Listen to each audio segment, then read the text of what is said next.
Marcus Aurelius versus Alexander the Great. Power without peace. Documentary to fall asleep. In the long corridor of history, there are figures whose names echo, not because they were loud, but because they were powerful. Among them stand two men who never met, never spoke, and yet seem forever locked in comparison: Marcus Aurelius and Alexander the Great. One ruled an empire from a tent on a frozen frontier, writing private thoughts meant for no audience. The other marched at the head of armies, chasing glory to the edge of the known world. Both held immense power, neither found lasting peace. Alexander the Great was born in 356 BCE, the son of King Philip II of Macedon. From an early age, he was surrounded by ambition. His tutor was Aristotle, who filled his mind with Homer, heroes, and the idea that greatness was something seized, not inherited. When Philip was assassinated, Alexander took the throne at just 20 years old. Almost immediately, he set out to conquer the Persian Empire, the greatest power of the age. Victory followed victory. Cities fell. Kings surrendered. His name spread faster than his armies, carried by fear and awe. Alexander's power was visible and immediate. He commanded loyalty through charisma, reward, and terror. Soldiers followed him across deserts, mountains, and rivers, not only because he was king, but because he fought beside them. He was wounded many times, nearly killed more than once. Yet each survival seemed to confirm his belief that he was destined for greatness. Some even began to see him as divine. But the cost of this power was constant motion. Alexander never stayed still long enough to rest, and perhaps never long enough to feel at peace. Marcus Aurelius, born nearly 5 centuries later in 121 CE, inherited a very different world.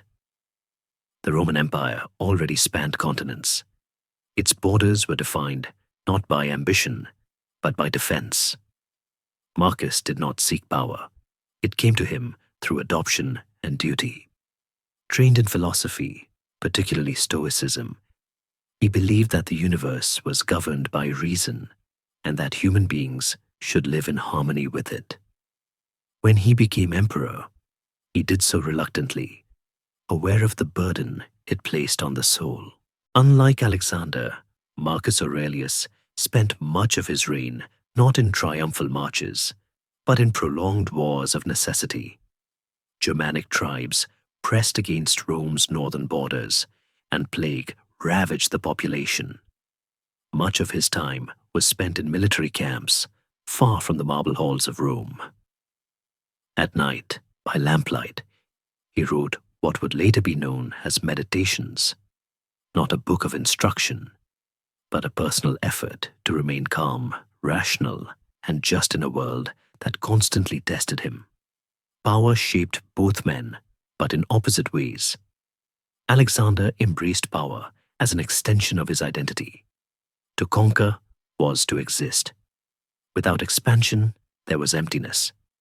Peace, for Alexander, seemed intolerable. When he had no enemies left to fight, he grew restless and suspicious. His court became unstable, marked by paranoia and excess. Friends were executed. Trust eroded. The world he conquered grew larger, but his inner world shrank.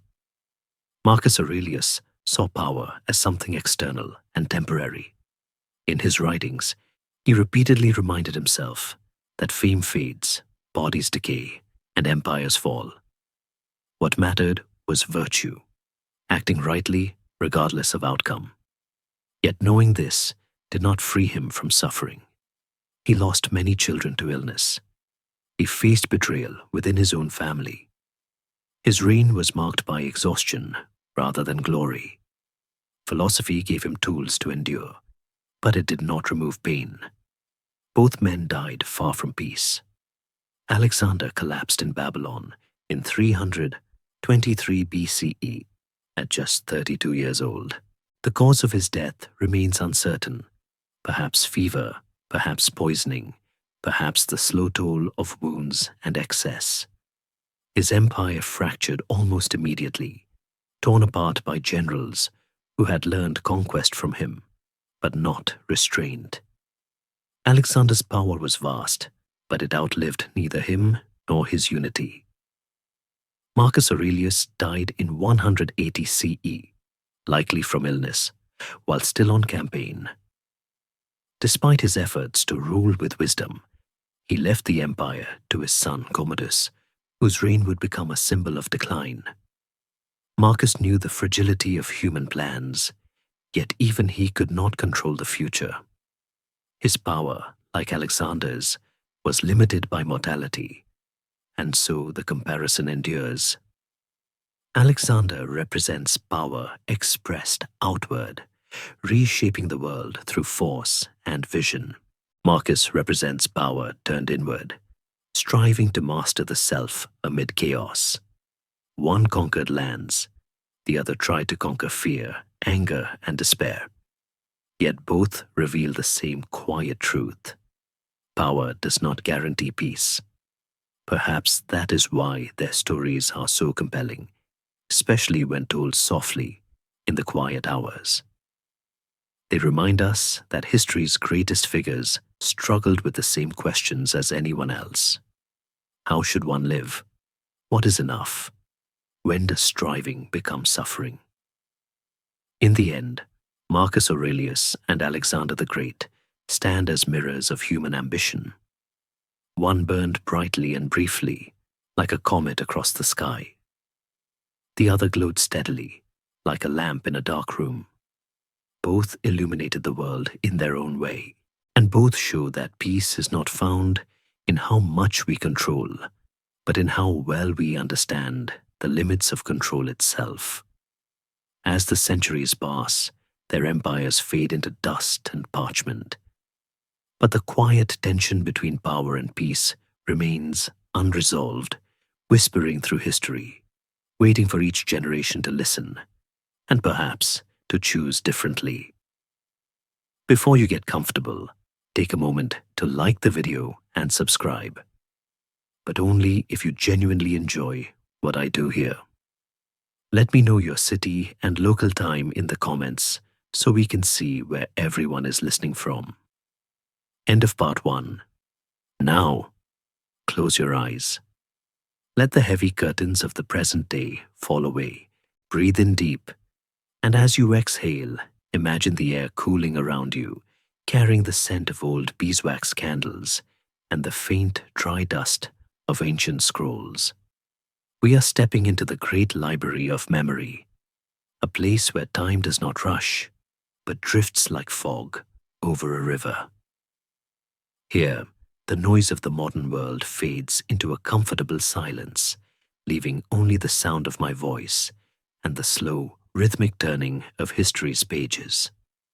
To understand these two titans, we must first understand the silence that surrounds them now.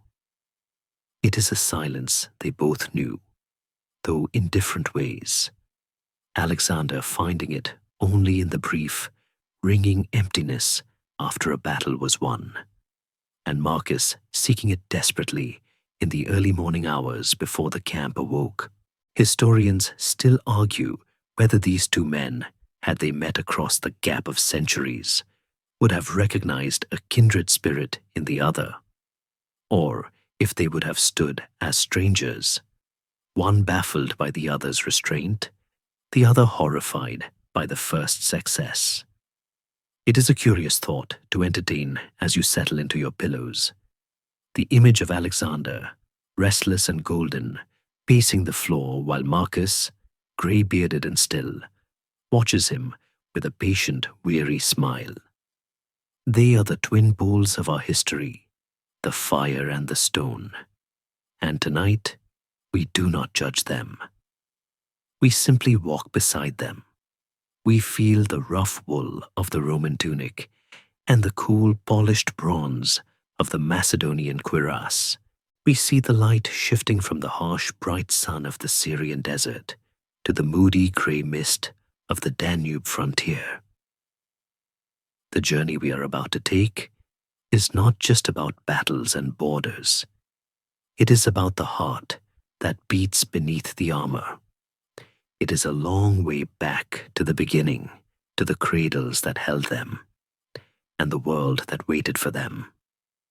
The path is safe, the shadows are gentle, and the story is ready to be told. So, let your breathing slow to the rhythm of a distant ocean, and let us drift backward, past the fall of empires, past the rise of kings, to the very start of it all, cradles of iron and marble. To find the beginning of Alexander, we must let our minds travel north of the refined, olive-scented air of Athens, up into the rugged, wind-bitten hills of Macedonia, where the year is 356 BCE, and the world smells of horse sweat, unmixed wine, and wood smoke. Here, in the palace of Pella, the air is not still. It vibrates with a restless energy, reflecting the kingdom itself, a land of warriors who drank deep and fought hard, looked down upon by the cultured Greeks to the south as semi-barbarians, yet feared for their iron discipline. It is here, under a sky that seems wider and wilder than anywhere else, that Alexander draws his first breath, not merely into a cradle, but into a storm of expectations. His father, King Philip II, is away on campaign, capturing the city of Potidaea, a man of scars and shouting, a genius of war who is turning Macedonia from a backwater into a hammer capable of shattering Greece. But it is the mother, Olympias, who dominates the nursery's atmosphere, a woman of intensity and shadow, a devotee of the mystery cults of Dionysus. Legend whispers that she slept with snakes in her bed, a habit that understandably cooled Philip's affection for sharing it. And it is here that the first great myth begins to coil around the boy's life. Historians still argue whether Olympias truly believed and told her son that his real father was not the one-eyed King Philip, but Zeus himself, who visited her in a crash of thunder and lightning, or if this was a later political fabrication designed to elevate Alexander above mere mortals. Regardless of the truth, the young prince grew up in a domestic theater of high tension, caught between a father who conquered the earth and a mother who claimed the sky. Imagine the confusion of a child who is told to fear his father's temper, but to revere his own divine blood. It is enough to make anyone a little intense at the dinner table. Alexander's childhood was not one of quiet contemplation. It was a physical education, a training of the body to endure cold, hunger, and the jarring impact of the cavalry charge. He ran with the sons of nobles, the royal pages, forging bonds that were tighter than family, bonds that would one day form the knot of generals who would tear his empire apart. But for now, they are just boys wrestling in the dirt, their knees scraped, their laughter ringing off the stone walls of Pella, unaware that they are practicing for the conquest of the world. In contrast, if we let the mist of centuries dissolve and reassemble, 500 years later, and several hundred miles to the west, we find a nursery of a completely different temperament. It is 121 CE in Rome, the eternal city, now basking in the high noon of the Pax Romana. The air here is not wild.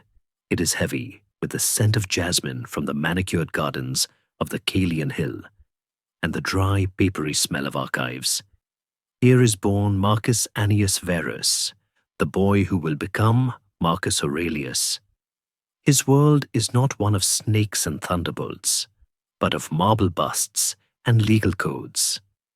His father dies when Marcus is very young, leaving him to be raised by his grandfather and a collection of severe, wealthy women who ensure that his life is a masterpiece of Roman discipline. There is no wild running in the hills for Marcus. Instead, there are tutors, Greek rhetoric, and the Stoic expectation of gravitas, that distinctly Roman weight of character that frowns upon excessive emotion. We might smile to picture him as a small boy, perhaps 6 or 7 years old, already so serious and truthful that the Emperor Hadrian, a frequent visitor to the house, affectionately nicknamed him Verissimus, the most truthful one, a pun on his family name, Verus. It is a gentle joke, but one can imagine the pressure of being the most honest child in a room full of politicians. One likely had to be very careful when asked if they liked the emperor's new poetry, while Alexander was being taught that his anger was a divine fire. Marcus was being taught that his anger was a failure of reason. The Roman boy wore the toga praetexta, the purple-bordered garment of high-born youth, and walked through a city where power was not seized by the spear, but managed by the Senate, at least in theory. His childhood was a procession of duties, a quiet accumulation of wisdom rather than a gathering of scars. He did not dream of Achilles and the glory of killing. He dreamed, if he dreamed at all, of the quiet satisfaction of a duty performed well. Yet, despite these differences, the iron cradle of Macedon and the marble cradle of Rome, there is a subtle thread that binds these two boys across time. Both were watched.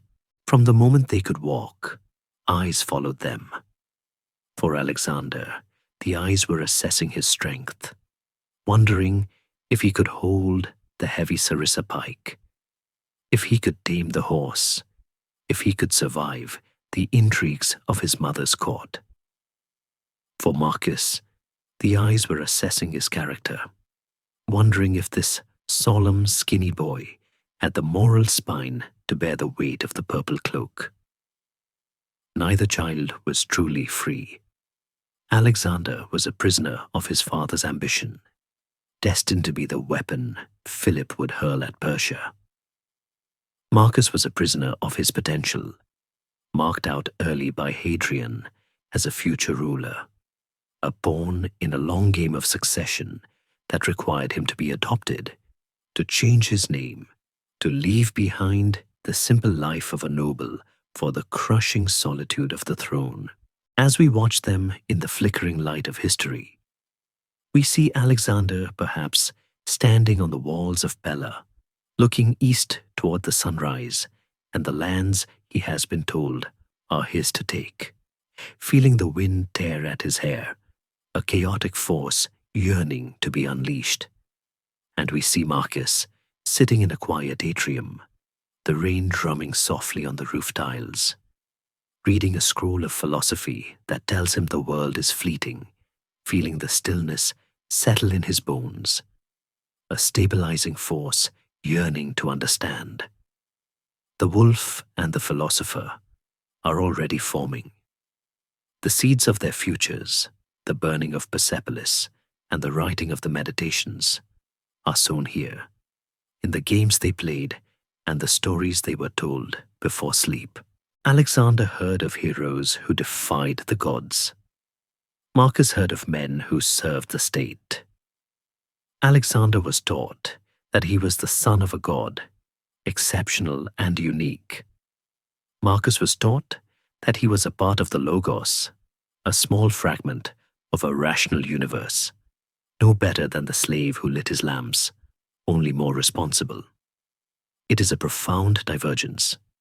One boy is being inflated like a balloon with the helium of destiny. The other is being grounded like a pillar with the cement of duty. And yet both sleep under the same stars, those indifferent, silent watchers that look down on Pella and Rome alike. As the night deepens in our story, the boys grow. The toys are put away, the wooden sword for Alexander, the wax tablet for Marcus, and the real world begins to intrude. The shadows in the corners of the room grow longer, taking the shapes of the men they must become. Alexander's shadow is jagged, leaping with the flickering torchlight, a conqueror in the making. Marcus's shadow is still, heavy and solid, a ruler in waiting. They are safe for now, tucked into the warm, oblivious pockets of childhood.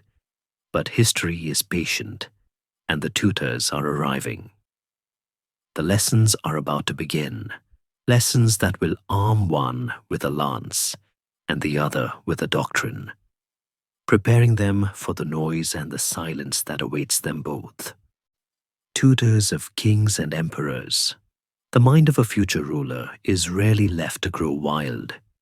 It is a garden that must be meticulously pruned, watered, and shaped by the hands of master gardeners. And so we turn our gaze now to the men who stood behind the thrones, the teachers who poured their own ambitions and fears into the vessels of these young souls. For Alexander, the classroom is not a room at all, but a sanctuary of limestone and leaves, the Nymphaeum at Mieza, a place of cool, dripping caves and ancient, twisting trees located a quiet ride away from the noise of the capital. Here, King Philip has summoned the most famous intellect of the age, Aristotle, to tame the fiery spirit of his son. Picture the scene. The filtered sunlight dappling the ground as the philosopher, bearded and perhaps a little weary of royal egos, walks with the young prince, a boy whose energy vibrates like a plucked bowstring.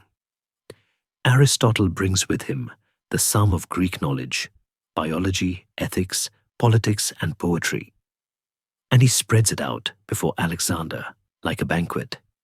He teaches the boy to dissect the world, to categorize the unknown, to look at a strange plant or a foreign custom, and ask, "What is this?" rather than, "Can I kill this?"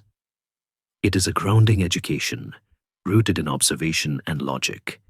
Yet there is a delicious irony here that historians still debate with great fervor. Did Aristotle, the champion of the golden mean and moderation, inadvertently fuel the boy's insatiable hunger for excess? He feeds Alexander a steady diet of Homer, giving him an annotated copy of the Iliad that Alexander will later keep under his pillow, alongside a dagger, a pairing that tells us everything we need to know about his priorities. Aristotle speaks of the superiority of Greeks over barbarians, likely intending to instill a sense of cultural pride. But Alexander hears something else entirely. He hears a challenge to go out and prove that superiority by swallowing the barbarian world whole. The lessons at Mieza are intense, filled with the scent of pine and the scratching of styluses on wax. But one gets the sense that the student is already outpacing the master, not in wisdom, but in scope. While Aristotle maps the veins of a leaf, Alexander is mentally mapping the veins of the Persian Empire. The tutor tries to create a philosopher king, a rational guardian of the polis, but he is sculpting a storm. There is a soft humor in imagining Aristotle's frustration, perhaps pinching the bridge of his nose as Alexander interrupts a lesson on the metaphysics of the soul to ask, yet again, exactly how many miles it is to the Indian Ocean. The boy is absorbing the data, yes, but he is converting it into logistics. In the quiet of Mieza, the intellectual foundation of the conquest is laid, not as a chaotic rampage, but as a scientifically curious expedition. Alexander will bring historians, botanists, and geographers with him when he marches, turning his war into a bloody, rolling university. Now let the scene dissolve into the austere, structured world of 2nd century Rome, where the young Marcus is being shaped by a very different set of hands. He is not sent away to a rural idyll. He is educated in the heart of the empire, surrounded by the best tutors money and influence can buy. Among them is Fronto, the greatest orator of his day, a man who loves words the way a jeweler loves diamonds. He teaches Marcus the art of rhetoric, how to turn a phrase until it catches the light, how to persuade the Senate and charm the mob. We have the letters between them, intimate and affectionate, revealing a teacher who dotes on his student. Fronto worries about Marcus's health, scolding him for reading too late into the night, sounding very much like a fretful uncle. "Sleep is the food of the brain," he might have chided, to which Marcus lightly responded with a polite, tired smile before returning to his books. But the true architect of Marcus's soul is not the orator Fronto, but the Stoic philosopher Junius Rusticus. If Aristotle gave Alexander a map of the world, Rusticus gives Marcus a mirror. He introduces the boy to the discourses of Epictetus, a former slave who taught that we cannot control what happens to us, only how we respond. This idea strikes the young Marcus with the force of a revelation. He is a boy surrounded by unimaginable luxury, slaves to wash him, cooks to feed him, legions to guard him. Yet he is drawn to the philosophy of endurance and simplicity. There is a famous anecdote, perhaps slightly embellished, but spiritually true, that the young Marcus, in his zeal for Stoicism, decided to sleep on the rough floor instead of his bed, wearing a coarse Greek cloak, until his mother, arguably the most powerful woman in Rome, had to gently but firmly intervene, essentially telling him, "Darling, you are the heir to the Caesars. Please get off the rug." It is a rare moment of domestic levity in a life that will become increasingly heavy. Rusticus teaches him to speak plainly, to avoid the flowery, manipulative language of the courts, and to value his own character over his reputation.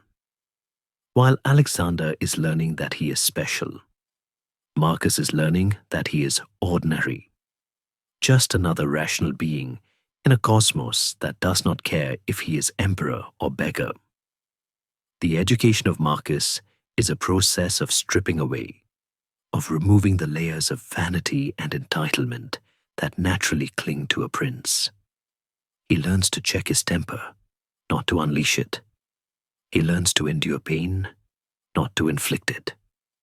The contrast is staggering. Alexander's education is centrifugal, pushing outward, expanding the self until it covers the map.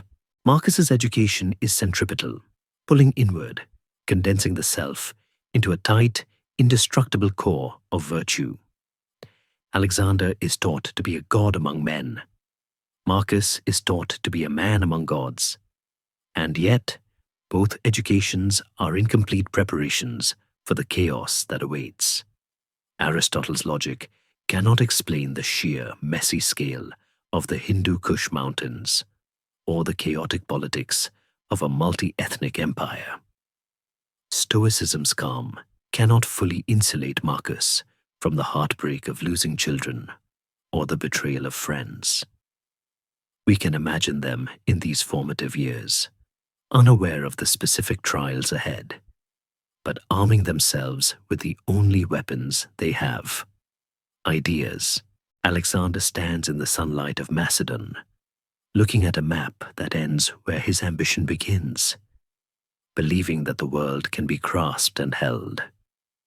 Marcus sits in the lamplight of Rome, reading a scroll that tells him the world is smoke and ash, believing that the only true possession is his own mind. The tutors eventually step back. The lessons end. The scrolls are rolled up and placed in their cedar chests. The silence of the classroom is replaced by the murmur of the court and the distant rumble of gathering armies. They are ready now, or as ready as they will ever be, to step out of the shadow of their teachers and into the blinding glare of history. The boy who slept with the Iliad and the boy who slept on the floor are about to be handed the keys to the world, and the weight of those keys will be heavier than any lesson could have predicted. History does not always knock politely at the door. Often it kicks the door down, leaving splinters and silence in the hallway. For Alexander, the transition from prince to king was not a gentle handing over of keys, but a sudden, violent explosion in the heat of a Macedonian summer. It is the year 336 BCE, and the setting is the ancient capital of Aegae, a place of stone theaters and sacred tombs. The atmosphere is festive, thick with the smell of roasted meats and the heavy, sweet scent of unmixed wine, for King Philip is celebrating a wedding. The sun beats down on the white limestone of the theater, bleaching the world into high contrast. A blinding stage where the most dramatic scene of the century is about to play out. Alexander sits in the audience, 20 years old, his golden hair catching the light, watching his father enter the arena. Philip, the man who had united Greece under his heel, walks without his bodyguards, a fatal show of confidence, dressed in an all-white cloak that ripples like a cloud against the blue sky. And then, the moment fractures. A man rushes from the shadows, Pausanias, a disgruntled bodyguard with a personal grudge, and drives a Celtic dagger into the king's ribs. The crowd does not cheer, it gasps, a collective intake of breath that seems to suck the air out of the theater. In seconds, Philip is dead, the white cloak turning red, and the assassin is cut down by pursuing guards as he trips on a vine. It is a scene of pure chaos, a whirlwind of screaming and confusion. But in the center of it, Alexander does not panic. He steps into the vacuum. Historians still argue fiercely over this moment, debating in hushed tones whether Alexander or his mother Olympias knew of the plot beforehand, whether the convenient tripping of the assassin was truly an accident or a way to silence the only witness. We will never know if Alexander wept for his father or if he simply calculated the odds, but we know that by sunset, the boy was king. The crown that settled on his head that evening was not a simple circle of gold. It was a heavy, bloody thing, warm with the heat of betrayal. To secure it, Alexander had to move with terrifying speed. There was no time for mourning, only for purging. Rivals were eliminated, cousins were silenced, and the young king proved that while he had Aristotle's mind, he had Philip's ruthless hand. The power came to him like a lightning strike, instant, electric, and dangerous to hold. He stood before the Macedonian army, the dust of the assassination still settling, and won their loyalty, not with laws, but with the sheer force of his presence, promising them that while the name of the king had changed, the glory of the kingdom would only grow. He was 20, and he owned the world, or at least the permission to break it. Shift the scene now, letting the harsh, bright sun of Aegae fade into the soft, diffuse light of a rainy spring in Italy. It is March of 161 CE, nearly 500 years later. We are at the imperial villa at Lorium, a comfortable country estate north of Rome, where the Emperor Antoninus Pius has spent the last years of his life in a tranquility that Alexander would have found maddening. There are no daggers here, no screaming crowds, only the quiet shuffle of sandals on mosaic floors and the rhythmic dripping of rain in the courtyard.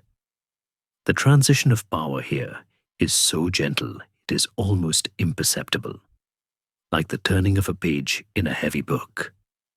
Antoninus is 74, a man who ruled for 23 years without ever leaving Italy, a feat of stability that seems almost miraculous. He has fallen ill, not from poison or a wound, but, and here we find a touch of that gentle human absurdity, from eating too much Alpine cheese at dinner. It is a detail that grounds us, reminding us that even emperors are subject to the whims of digestion. Marcus is there at the bedside, now nearly 40 years old. He has waited in the wings for 2 decades, serving faithfully, never plotting, never rushing, a shadow content to remain a shadow. The dying emperor wakes from a feverish sleep and gives the tribune of the guard the watchword for the night: equanimitas, equanimity, or calmness of mind. It is the perfect final note for a reign of peace. Then he turns over as if to sleep and simply drifts away. There is no blood, no panic, only the heavy, suffocating weight of silence that fills a room when a great presence leaves it. Marcus weeps. He does not seize the moment, he recoils from it. We are told by the histories that he was compelled to take the throne, that he looked upon the imperial power not as a prize, but as a sentence. The Senate moves quickly to confer the titles upon him: Augustus, Imperator, Pontifex Maximus. But Marcus does something extraordinary, something that had never happened in the history of Rome. He refuses to accept the power alone. He insists that his adoptive brother, Lucius Verus, be made co-emperor. It is a moment of profound revelation about his character. Alexander killed his rivals to secure his power. Marcus invited his rival to share it. Perhaps he knew the burden was too heavy for one set of shoulders, or perhaps his stoic sense of justice could not bear to leave his brother behind. Whatever the reason, Rome suddenly had 2 emperors, 2 chairs in the Senate, 2 faces on the coins. It was a gamble, a dilution of authority that could have led to civil war. But Marcus's moral gravity held the arrangement together. So we see 2 young men, one barely a man, the other middle-aged, standing at the precipice of their reigns. Alexander stands in a pool of blood, sword drawn, looking outward at a horizon he intends to burn. His power is a weapon, sharp and new, and he is eager to swing it. Marcus stands in a quiet room, tears drying on his cheeks, looking inward at a soul he intends to protect. His power is a yoke, old and heavy, and he bends his neck to accept it. The sun sets on both of them, on the limestone of Macedon and the brick of Laurium. The world holds its breath. The easy days are over. The tutors are gone, the fathers are dead, and the machinery of empire has begun to grind. For Alexander, the immediate future holds the crossing of the Hellespont, the great leap into Asia. He spends his first days inspecting the army, checking the sarissas, the horses, the supply lines. He is vibrant, electric, a coiled spring. He sleeps lightly, if at all, his dreams filled with the phantom of Achilles. He is running toward his fate. For Marcus, the immediate future holds the tedious business of state, the reading of wills, the settling of accounts, the managing of a transition that must appear seamless to the people. He is solemn, deliberate, a sturdy pillar. He sleeps heavily, exhausted by grief and the crushing realization of his duty. He is standing still, letting his fate come to him. It is a strange thing to consider as we drift deeper into their stories. How the same position, master of the world, can be experienced so differently. For one, it is a license to do anything. For the other, it is a duty to do only what is right. Alexander asks, "What can I take?" Marcus asks, "What must I give?"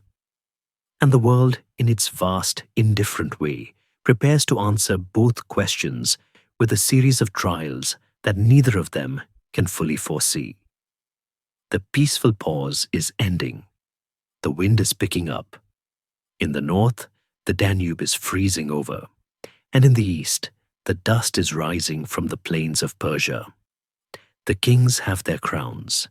Now they must pay the price for wearing them. Power is a heavy cloak. But until the wind begins to blow, one does not truly feel its weight. For both the young king of Macedon and the new emperor of Rome, the wind picked up almost immediately, not as a gentle breeze, but as a gale force that threatened to tear the cloak from their shoulders. The world does not like new masters. It tests them, poking at the seams of their authority to see if they will rip. And so, the first test of the will arrived for both men, not in the form of a debate or a ceremony, but in the iron language of war. For Alexander, the test came from the south, from the proud ancient city of Thebes. It is 335 BCE. Rumors had spread like wildfire through the Greek city-states that the young king was dead, fallen in a skirmish with barbarians in the north. It is a classic case of wishful thinking becoming political fact. The Thebans, eager to throw off the Macedonian yoke, rose up, killing officials and declaring their freedom. They believed they were fighting a ghost. But Alexander was very much alive, and when the news reached him in the mountains of Illyria, he did not send a diplomat. He became a force of nature. He marched his army south with a speed that defied the logic of the time, over 300 miles in just 2 weeks, moving so fast that when he arrived outside the gates of Thebes, the defenders thought it was a trick. Perhaps a general dressed in the king's armor. They could not believe a human army could move like a storm front. But it was him. Alexander waited for 3 days, a pause that historians still argue over.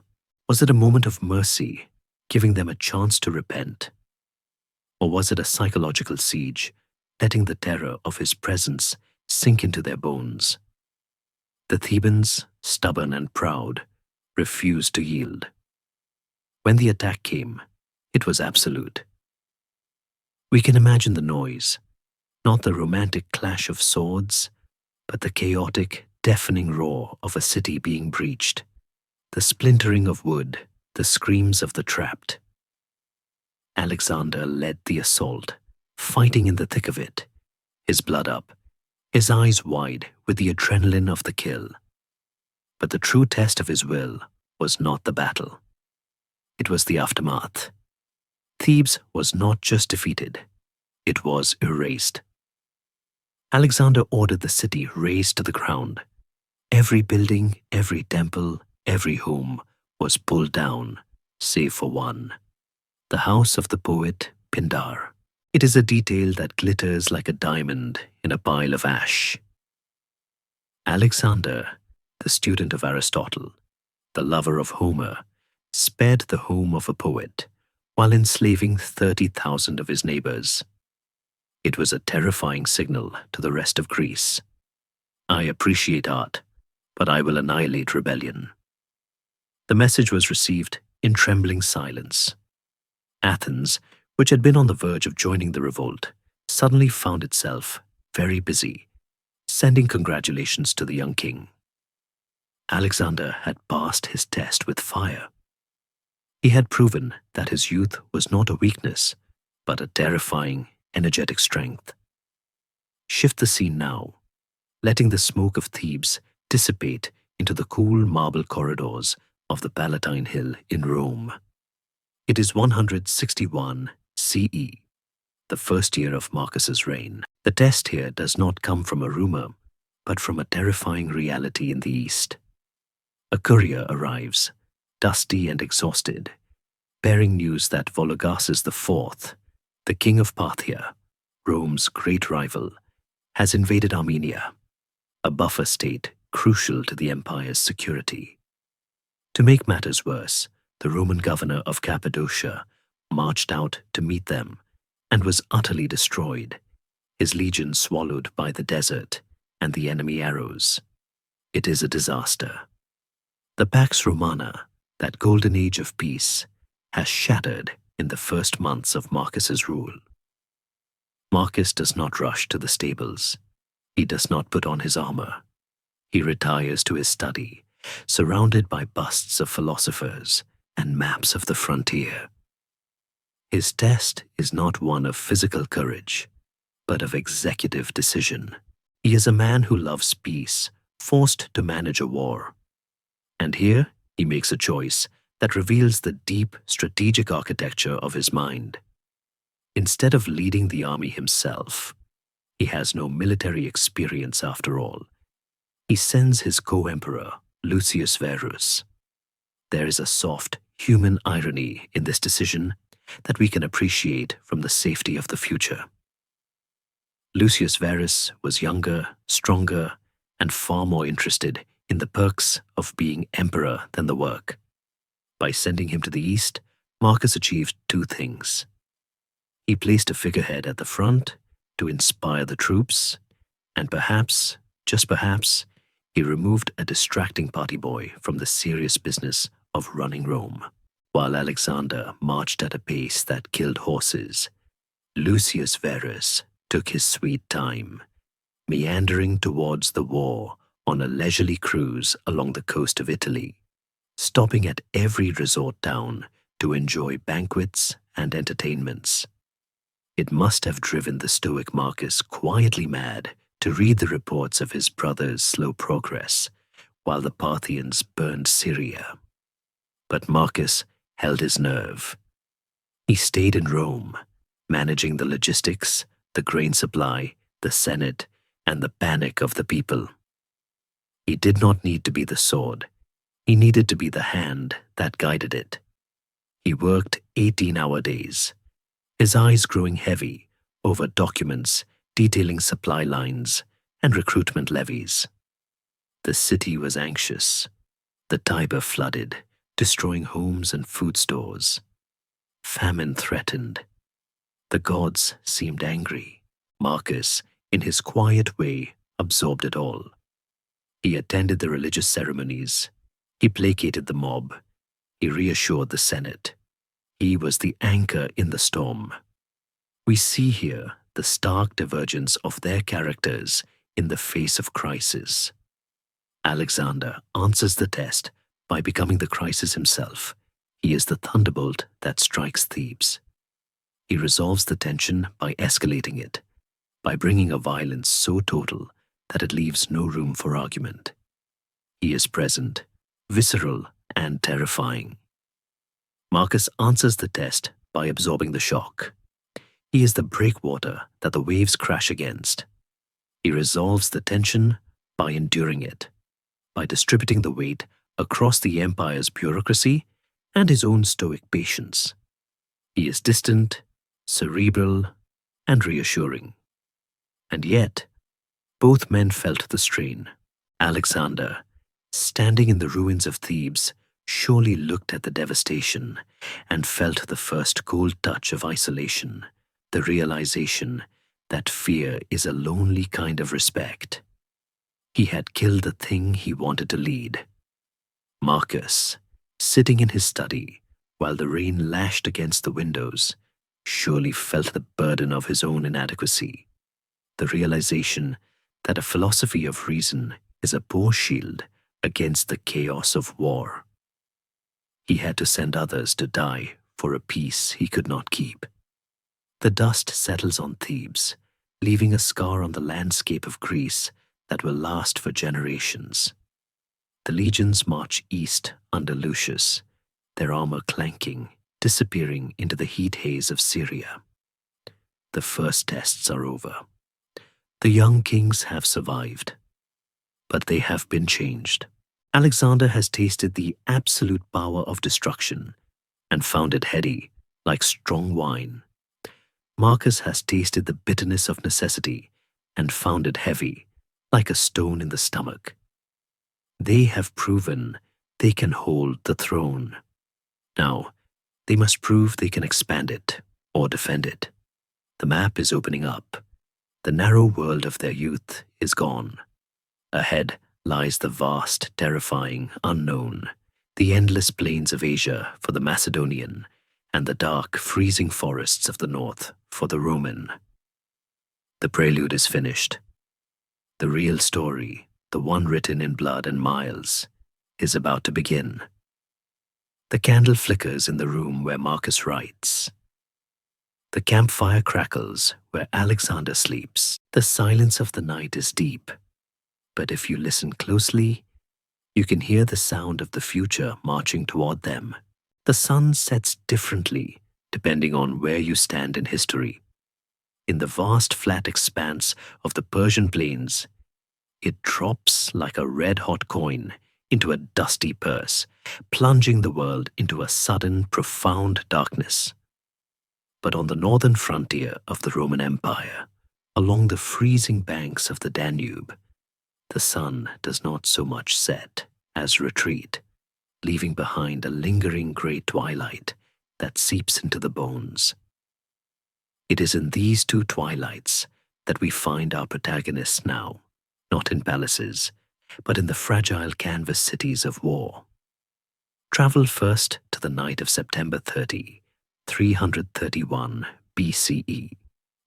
We are near Gaugamela in modern-day Iraq. The air is dry and still, carrying the scent of dry grass and the nervous sweat of 40,000 men. Alexander is 25 years old. Tomorrow, he will face the great king Darius III, whose army is rumored to number 250,000, a human ocean stretching as far as the eye can see. Across the plain, the Persian campfires burn like a reflection of the starry sky, a terrifying galaxy of enemies. The Macedonian generals are anxious. Parmenion, the old veteran who served Alexander's father, comes to the king's tent with a desperate proposal: attack at night, steal the victory in the confusion of darkness. It is a sensible plan for an outnumbered army. But inside the royal tent, Alexander is not pacing. He is not studying maps. He is washing the dust from his face, the water cool against his skin. He looks at Parmenion with eyes that seem to see a different reality and says, famously, "I will not steal my victory." It is a statement of such arrogance that it circles back around to become a kind of purity. He dismisses the generals and does something even more shocking. He goes to sleep. And he does not just rest. He sleeps so deeply that his officers have to shake him awake the next morning. Historians still argue whether this sleep was a genuine physiological shutdown, the exhaustion of a young man carrying the world, or a supreme piece of theater, a performance of confidence designed to terrify his own doubts into silence. Either way, the image is hypnotic. The young king, curled under a wool blanket, breathing steadily, while 1,000,000 men hold their breath, waiting for him to wake up and start the slaughter. Now, let the dry heat of Gaugamela dissolve into the damp, penetrating chill of Carnuntum, the fortress on the Danube, circa 172 CE. It is winter. The river is a slab of grey ice, cracking and groaning in the night like a living thing. The wind howls around the corners of the praetorium, the commander's headquarters, rattling the shutters. Inside, there is no deep sleep. There is a man sitting at a small wooden table, his face illuminated by the sputtering flame of an oil lamp. Marcus Aurelius is 51, but he looks older. His beard is grey, his eyes rimmed with red. He is wrapped in a heavy military cloak, but the cold still finds him. He is not sleeping because his body will not let him. He suffers from chronic chest and stomach pains, likely ulcers or pleurisy, exacerbated by the harsh climate. While Alexander's tent is a place of restorative rest, Marcus's quarters are a cell of endurance. He dips his reed pen into the ink and writes, not orders for the morning, but orders for himself. At dawn, when you have trouble getting out of bed, tell yourself, I have to go to work. As a human being, what do I have to complain of if I'm going to do what I was born for? It is a moment of profound vulnerability. The Emperor of Rome, the most powerful man on earth, has to give himself a pep talk just to get out from under the blankets. He is not dreaming of glory. He is bargaining with his own exhaustion. The contrast between the two camps is stark. Alexander's camp is a coil of compressed energy, waiting to spring.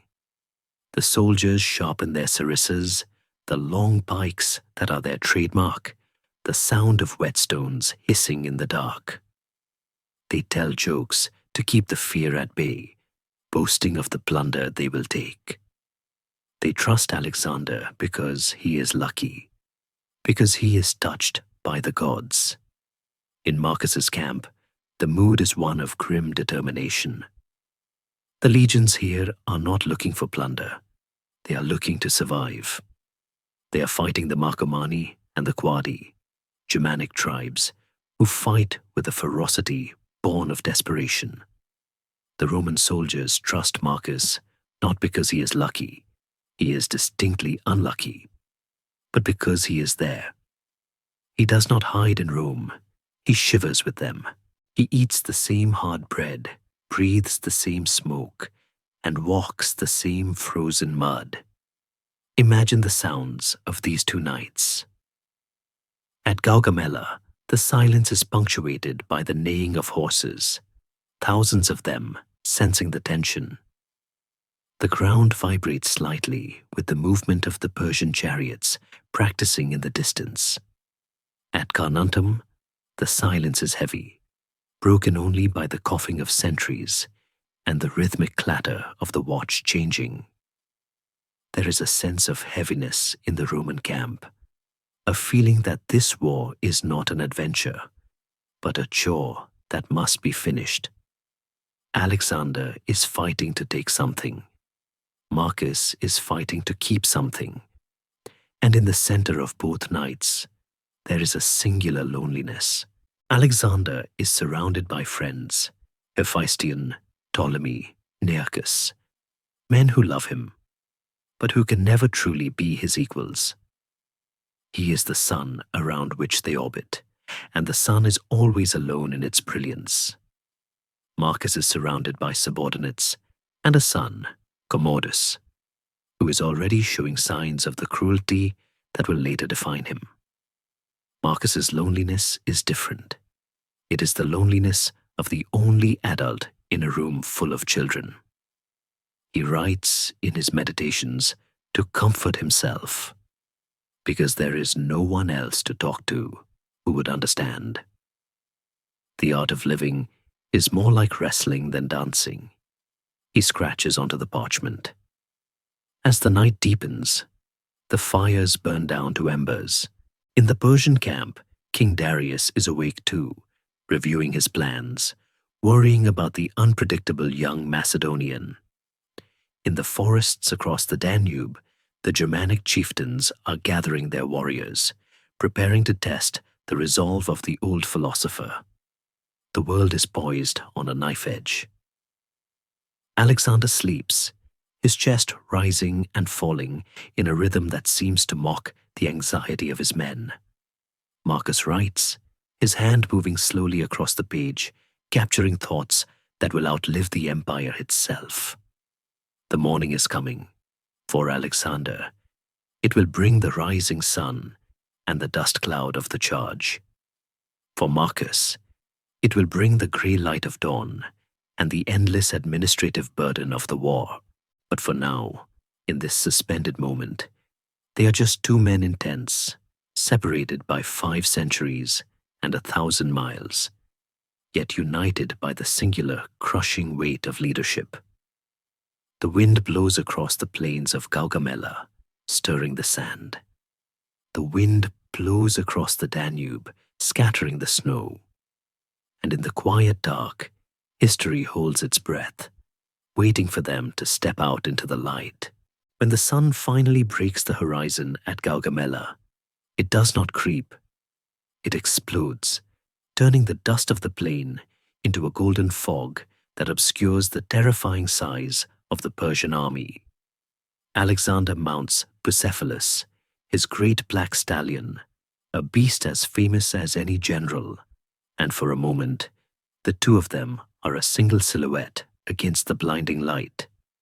This is the art of the sword, as Alexander understands it: visible, visceral, and dangerously personal.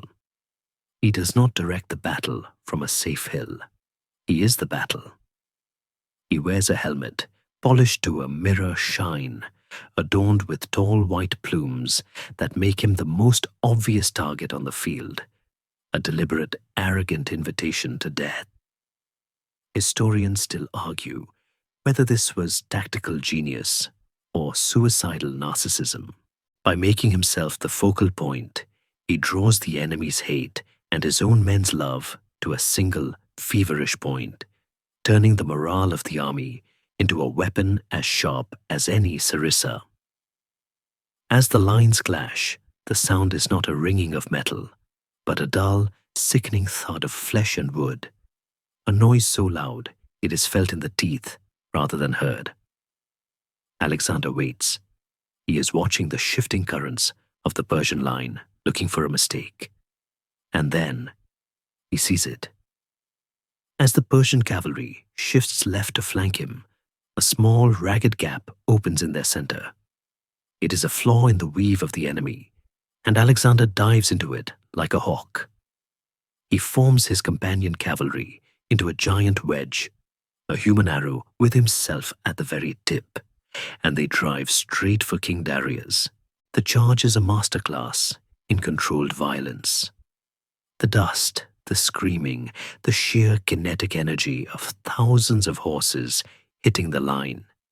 It is a moment of pure, terrifying beauty. Alexander is not fighting a war. He is fighting a duel with the Persian king amidst 100,000 screaming men. He cuts through the royal guard, his eyes locked on Darius, and for a second, the two kings stare at each other across the slaughter. Darius turns his chariot and flees. The Persian center collapses. Alexander has used the sword not just to kill, but to break the spirit of an empire. Now, let the roar of the Macedonian charge fade into the rhythmic, disciplined crunch of hobnailed sandals on frozen mud. It is the winter of 173 CE, and we are back on the northern frontier. Marcus Aurelius stands on a wooden watchtower, wrapped in a heavy wool cloak that is soaked through with freezing drizzle. He is not mounting a horse. He is not looking for a gap in the enemy line to exploit with a heroic charge. He is looking at a map. For Marcus, the art of the sword is not about the tip of the spear, but the strength of the shield. He is fighting the Marcomanni, a Germanic tribe that does not fight in open plains with chariots, but in the dark, tangled forests where visibility is zero and death comes from behind a tree. Marcus does not possess the physical gifts of Alexander.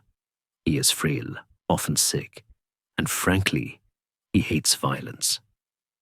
In his meditations, he compares warfare to a spider hunting a fly, a necessary but gruesome act of nature.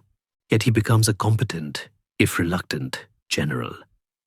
His genius lies in logistics and patience. He treats the war like a complex philosophical problem. How do I restore order to this chaos?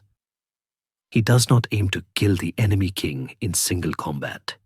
He aims to starve him, to outmaneuver him, To grind him down with the inexorable weight of Roman engineering, he builds forts, roads, and supply depots. He negotiates treaties.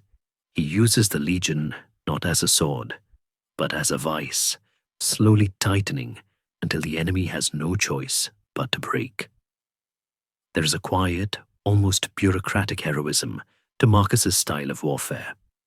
While Alexander is covered in blood, laughing in the exhilaration of survival, Marcus is likely covered in ink, rubbing his tired eyes as he reads a report on grain shipments. Alexander risks his life to inspire his men. Marcus risks his health to ensure his men are fed.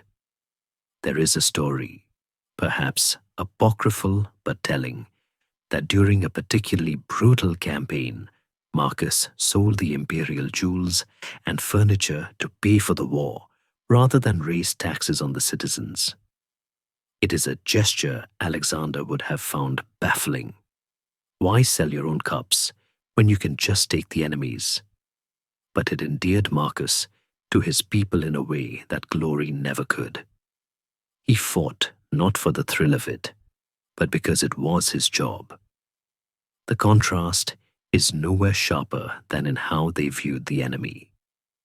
Alexander looked at Darius and saw a mirror, a rival, a prize.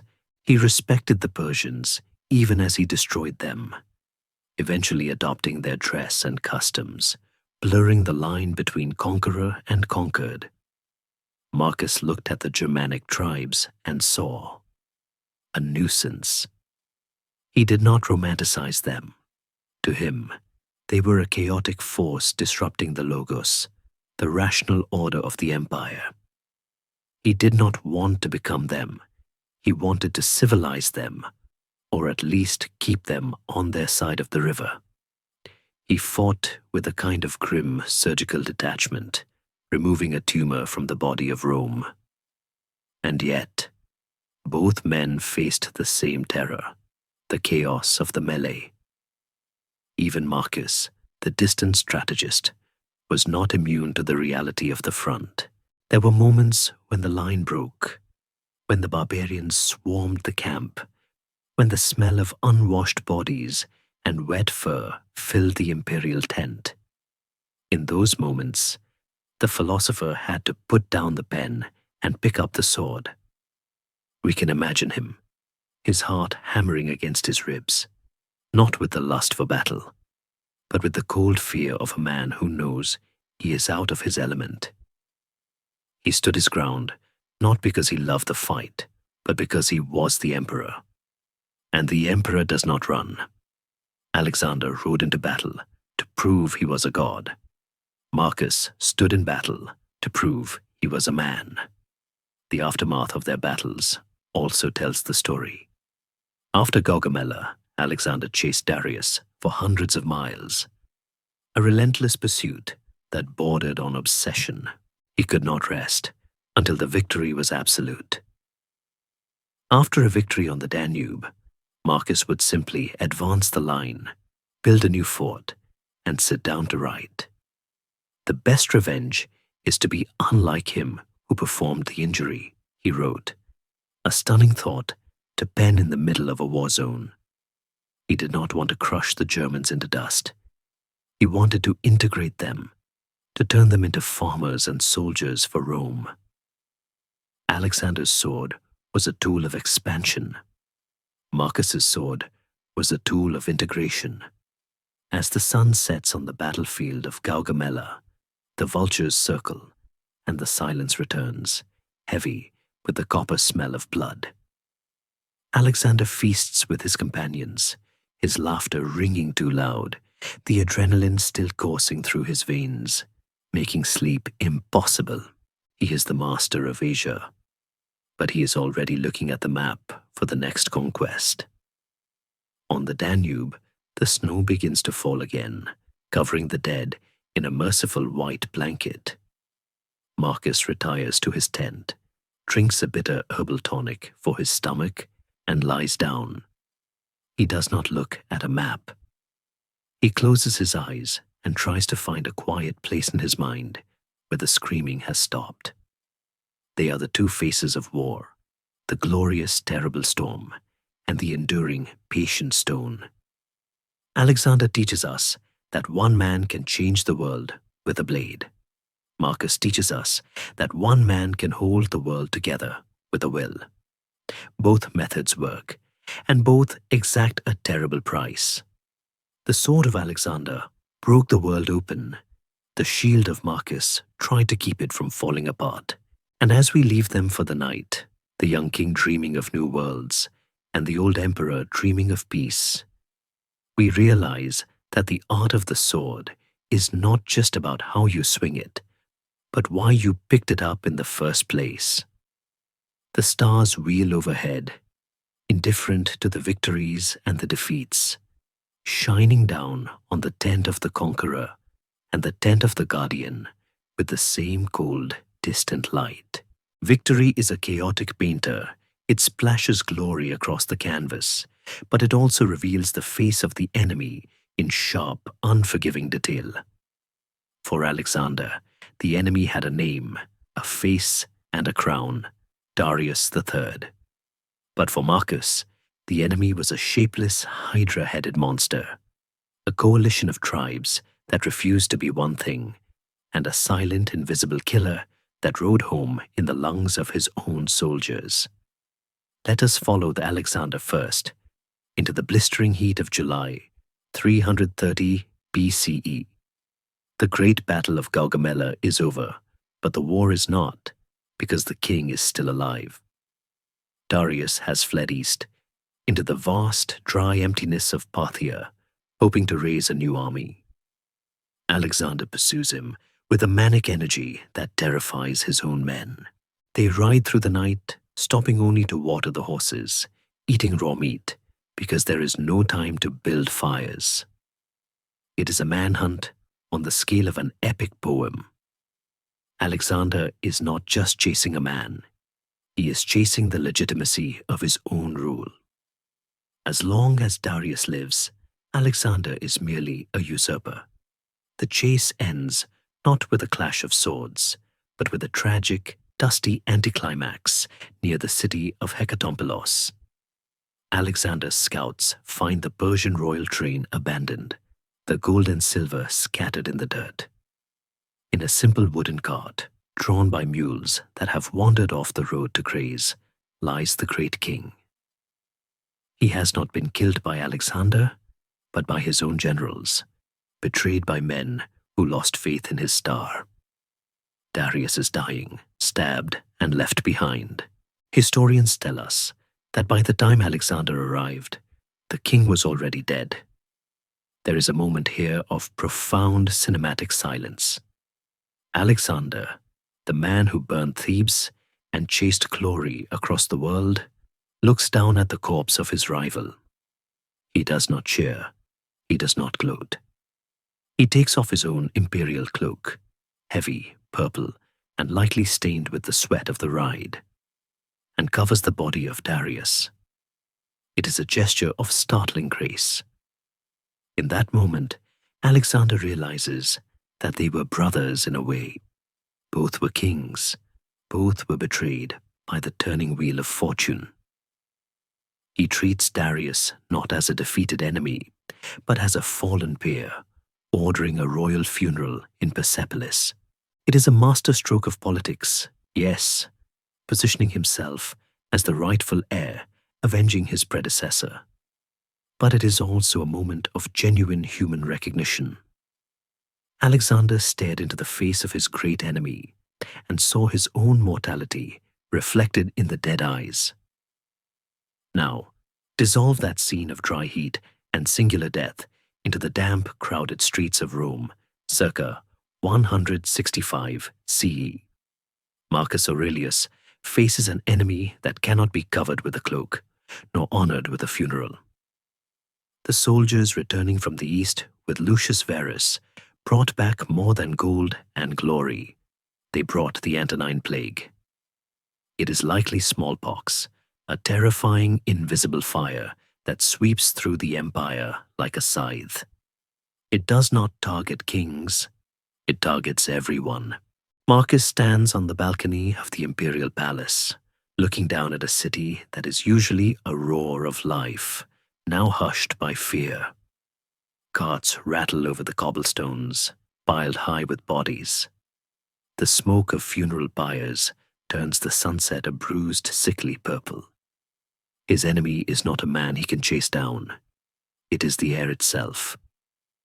Galen, the great physician, is in the city, dissecting animals and trying to understand the miasma, but he is powerless to stop it. He describes the symptoms with clinical horror: fever, black diarrhea, skin eruptions. It is an enemy that mocks the legion's discipline. You cannot stab a virus. Marcus's reaction to this catastrophe defines him. Alexander chased his enemy. Marcus endures his. He refuses to flee the city for the safety of the coast, as many nobles do. He stays. He attends the funerals. He walks through the streets, a visible symbol of stability in a world dissolving into panic. In his meditations, he writes something that chills the blood with its calm acceptance. Destruction of the web of the universe is not an evil for the universe. He tries to see the plague not as a tragedy, but as a natural process, a reshaping of matter. It is a terrifyingly cold comfort, but it is the only shield he has. He sees the faces of the enemy in the dead children of his subjects and in the faces of his own family. The plague takes his wife, Faustina, and several of his children. It enters the palace and sits at his dinner table. While Alexander could project his aggression outward onto Darius, Marcus is forced to turn his struggle inward. He battles his own grief, his own fear of death, his own revulsion at the decaying bodies. He fights a war against despair. It is a shame, he writes, for the soul to be the first to give way in this life when thy body does not give way. He is commanding his own soul to stand fast in the shield wall. The contrast between their great enemies is the contrast between the heroic and the tragic. Alexander's enemy was external, a dragon to be slain. Defeating Darius made Alexander larger, more legendary. It confirmed his divinity. Marcus's enemy was internal and environmental, a flood to be weathered. Enduring the plague did not make Marcus larger. It made him humbler. It confirmed his humanity. Alexander stood over Darius and felt the thrill of being the last king standing. Marcus stood over the bodies of his citizens and felt the crushing weight of being the only father left to mourn them. And there is a final cruel irony. Alexander's respect for Darius led him to adopt Persian customs, to wear their pants and diadems, which alienated his own Macedonian troops. His enemy in death seduced him. Marcus's resilience against the plague led him to recruit gladiators and slaves into the legions to replace the dead soldiers, a desperate move that weakened the social fabric of Rome. His enemy in life forced him to compromise the very order he tried to save. As the sun sets on the dusty cart in Parthia and the smoke-filled streets of Rome, we see the two men clearly. Alexander is alone with a corpse, the victor of a game that has suddenly lost its meaning. Marcus is alone with a dying city, the guardian of a people he cannot save. The face of the enemy is not always a stranger. Sometimes it is the face of the world itself, indifferent and cruel. Alexander covered his enemy with a cloak. Marcus covered his with a philosophy. Both were trying to hide the terrible stillness of death. The night comes down. The mules grazing near Darius's body are indifferent to the history they have witnessed. The rats scurrying through the streets of Rome are indifferent to the emperor's grief. The world turns, carrying both the conqueror and the stoic into the darkness. But the war is not over. The rivers are waiting, the ice is thickening, and the next test will not be of the heart, but of the very earth they stand on. Water has always been the great boundary of history. It separates the known from the unknown, the safe from the wild. For a conqueror, a river is a door to be kicked open. For a defender, it is a wall to be manned. And so, our story moves now to the water's edge, where the rushing current of the Granicus meets the frozen silence of the Danube. Transport yourself first to the banks of the Granicus River in northwest Anatolia. It is May 334 BCE.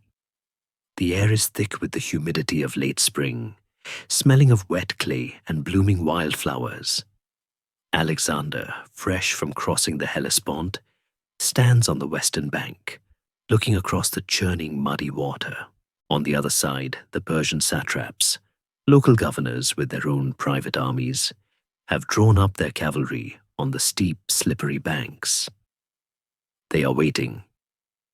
It is late afternoon, and the sun is beginning to dip, casting long, dazzling reflections on the water. His older general, Parmenion, ever the voice of caution, advises Alexander to wait until dawn. The river is deep, the banks are treacherous, and attacking now, with the sun in their eyes, seems like madness. Historians still argue whether Alexander ignored him out of tactical genius or sheer impatience, but the result was the same. "I would be ashamed," Alexander reportedly said, "if I crossed the Hellespont easily only to be stopped by a little trickle like this." He does not wait. He charges. Picture the scene, a sudden explosive splash as thousands of horses plunge into the river. The water boils around them. Alexander is in the lead, of course, wearing a helmet with two enormous white plumes that make him look like a mythical bird. It is a beacon for every Persian arrow and spear. As they scramble up the muddy opposite bank, the fighting becomes a chaotic, slippery brawl. It is not a battle of lines, but a street fight on horseback. In the center of the melee, Alexander is nearly killed. A Persian noble named Spithridates rides up behind him, raising a scimitar to split the king's skull. Alexander is distracted, fighting another man. Time seems to slow down. The blade begins its descent. In that split second, history hangs by a thread. Then a flash of movement. Clytus the Black, one of Alexander's dearest friends, severs the Persian's arm at the shoulder with a single stroke. The king is saved. Alexander shakes the water from his eyes, laughs, and plunges back into the fray. The river runs red, but by sunset, the gateway to Asia is open. Alexander has proven that water cannot stop him, and neither can death. He emerges from the Granicus dripping wet, shivering with adrenaline, and utterly convinced of his own immortality. Now, let the roar of the Turkish river fade into the eerie, cracking silence of the Danube frontier, circa 172 CE. The season is deep winter. The river here is not a little trickle. It is a massive grey artery of the continent, and it is frozen solid. The Romans are not charging across it to conquer. They are stepping onto it to survive. The Iazyges, a Sarmatian tribe of expert horsemen, have challenged the Romans on the ice. It is a nightmare scenario for a legionary. Roman discipline relies on firm footing, the ability to plant the shield and push. On ice, a heavy soldier is just a clumsy man waiting to fall. Marcus Aurelius watches from the snowy bank, wrapped in furs, his breath misting in the freezing air. He is not leading a charge. He is witnessing a brutal experiment in physics. The battle that follows is one of the strangest in history. The Roman soldiers, realizing they cannot stand, throw their shields down on the ice and stand on them for grip, or kneel with one leg to anchor themselves. The Sarmatians ride their horses onto the frozen river, expecting to scatter the Romans like bowling pins. But the Romans grab the horses' bridles, pulling the beasts down onto the slick surface. It is a slow-motion tangle of men and animals sliding, crashing, and grappling in the cold. There is no glory here, only the desperate, gritty struggle not to freeze or drown. Marcus does not laugh.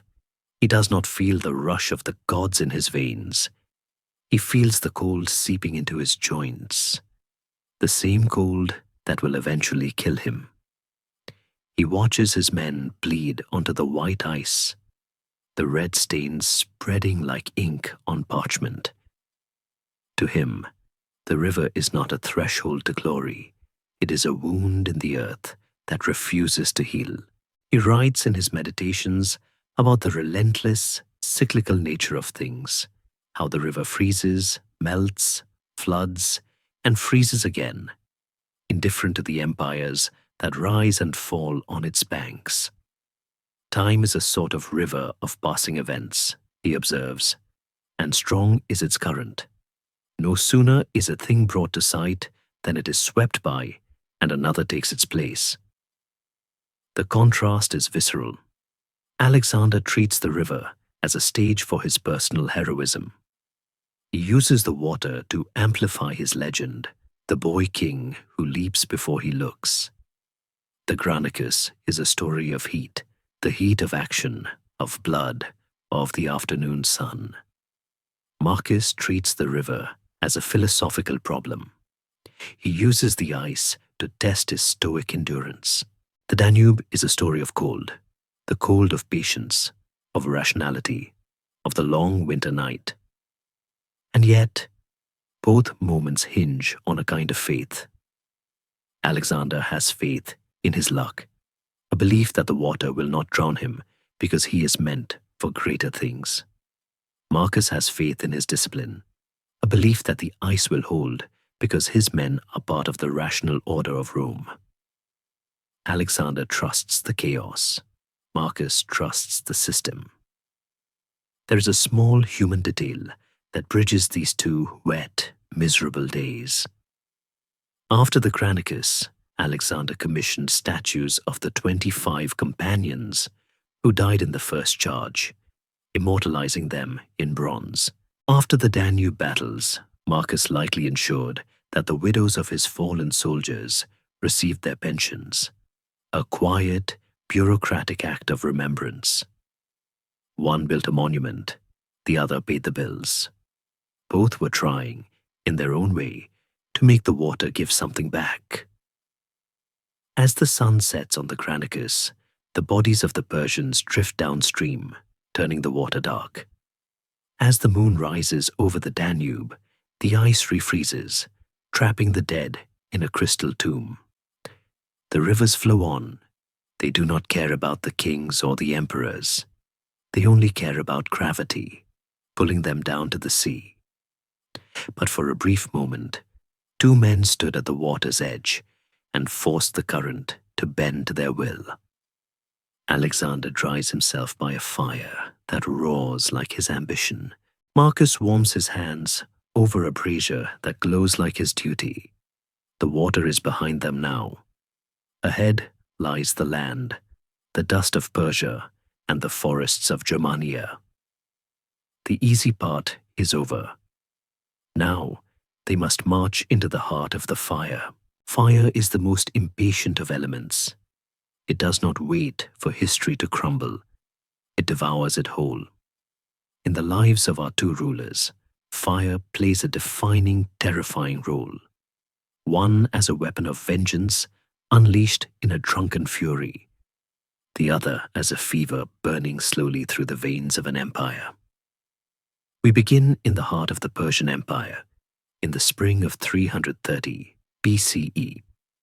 Alexander has taken Persepolis, the ceremonial capital of the Achaemenid kings. It is a city of unimaginable beauty, a place where cedar beams from Lebanon rest on columns of black marble, and walls are covered in gold leaf that shimmers like liquid sunlight. For months, Alexander has sat on the throne of Darius, marveling at the luxury, perhaps feeling the seduction of it creeping into his soul. But one night, the celebration turns dark. The army is drunk, the wine flows in rivers, and the air is thick with the smell of roasting meat and expensive perfumes. Among the revelers is Thais, an Athenian courtesan who travels with the army. Legend, and historians still debate whether this was a staged political act or a spontaneous riot, tells us that she stood up, flushed with wine, and declared that Alexander should burn the palace. She argued it would be the ultimate revenge for the Persians burning the Acropolis of Athens 150 years earlier. The crowd roared its approval. Alexander, swept up in the madness, grabs a torch. He leads a singing, dancing procession out into the cool night air, the flames casting long, erratic shadows against the intricate stone reliefs of lions and bulls. He throws the first torch into the hall of 100 columns. Thais throws the second. Within minutes, the dry cedar catches, and the palace of the King of Kings becomes a furnace. Imagine the sound, the roaring crackle of timber, the shattering of stone as the heat splits the columns, the melting of gold tapestries. It is an act of cultural vandalism so profound that it still hurts to think about. Alexander destroys centuries of art, records, and history in a single night of excess. We are told that by morning, when the alcohol wore off and the sun rose over the smoking ruins, Alexander regretted it. He ordered the fires put down, but it was too late. The roof had fallen in. The glory of Persepolis was ash.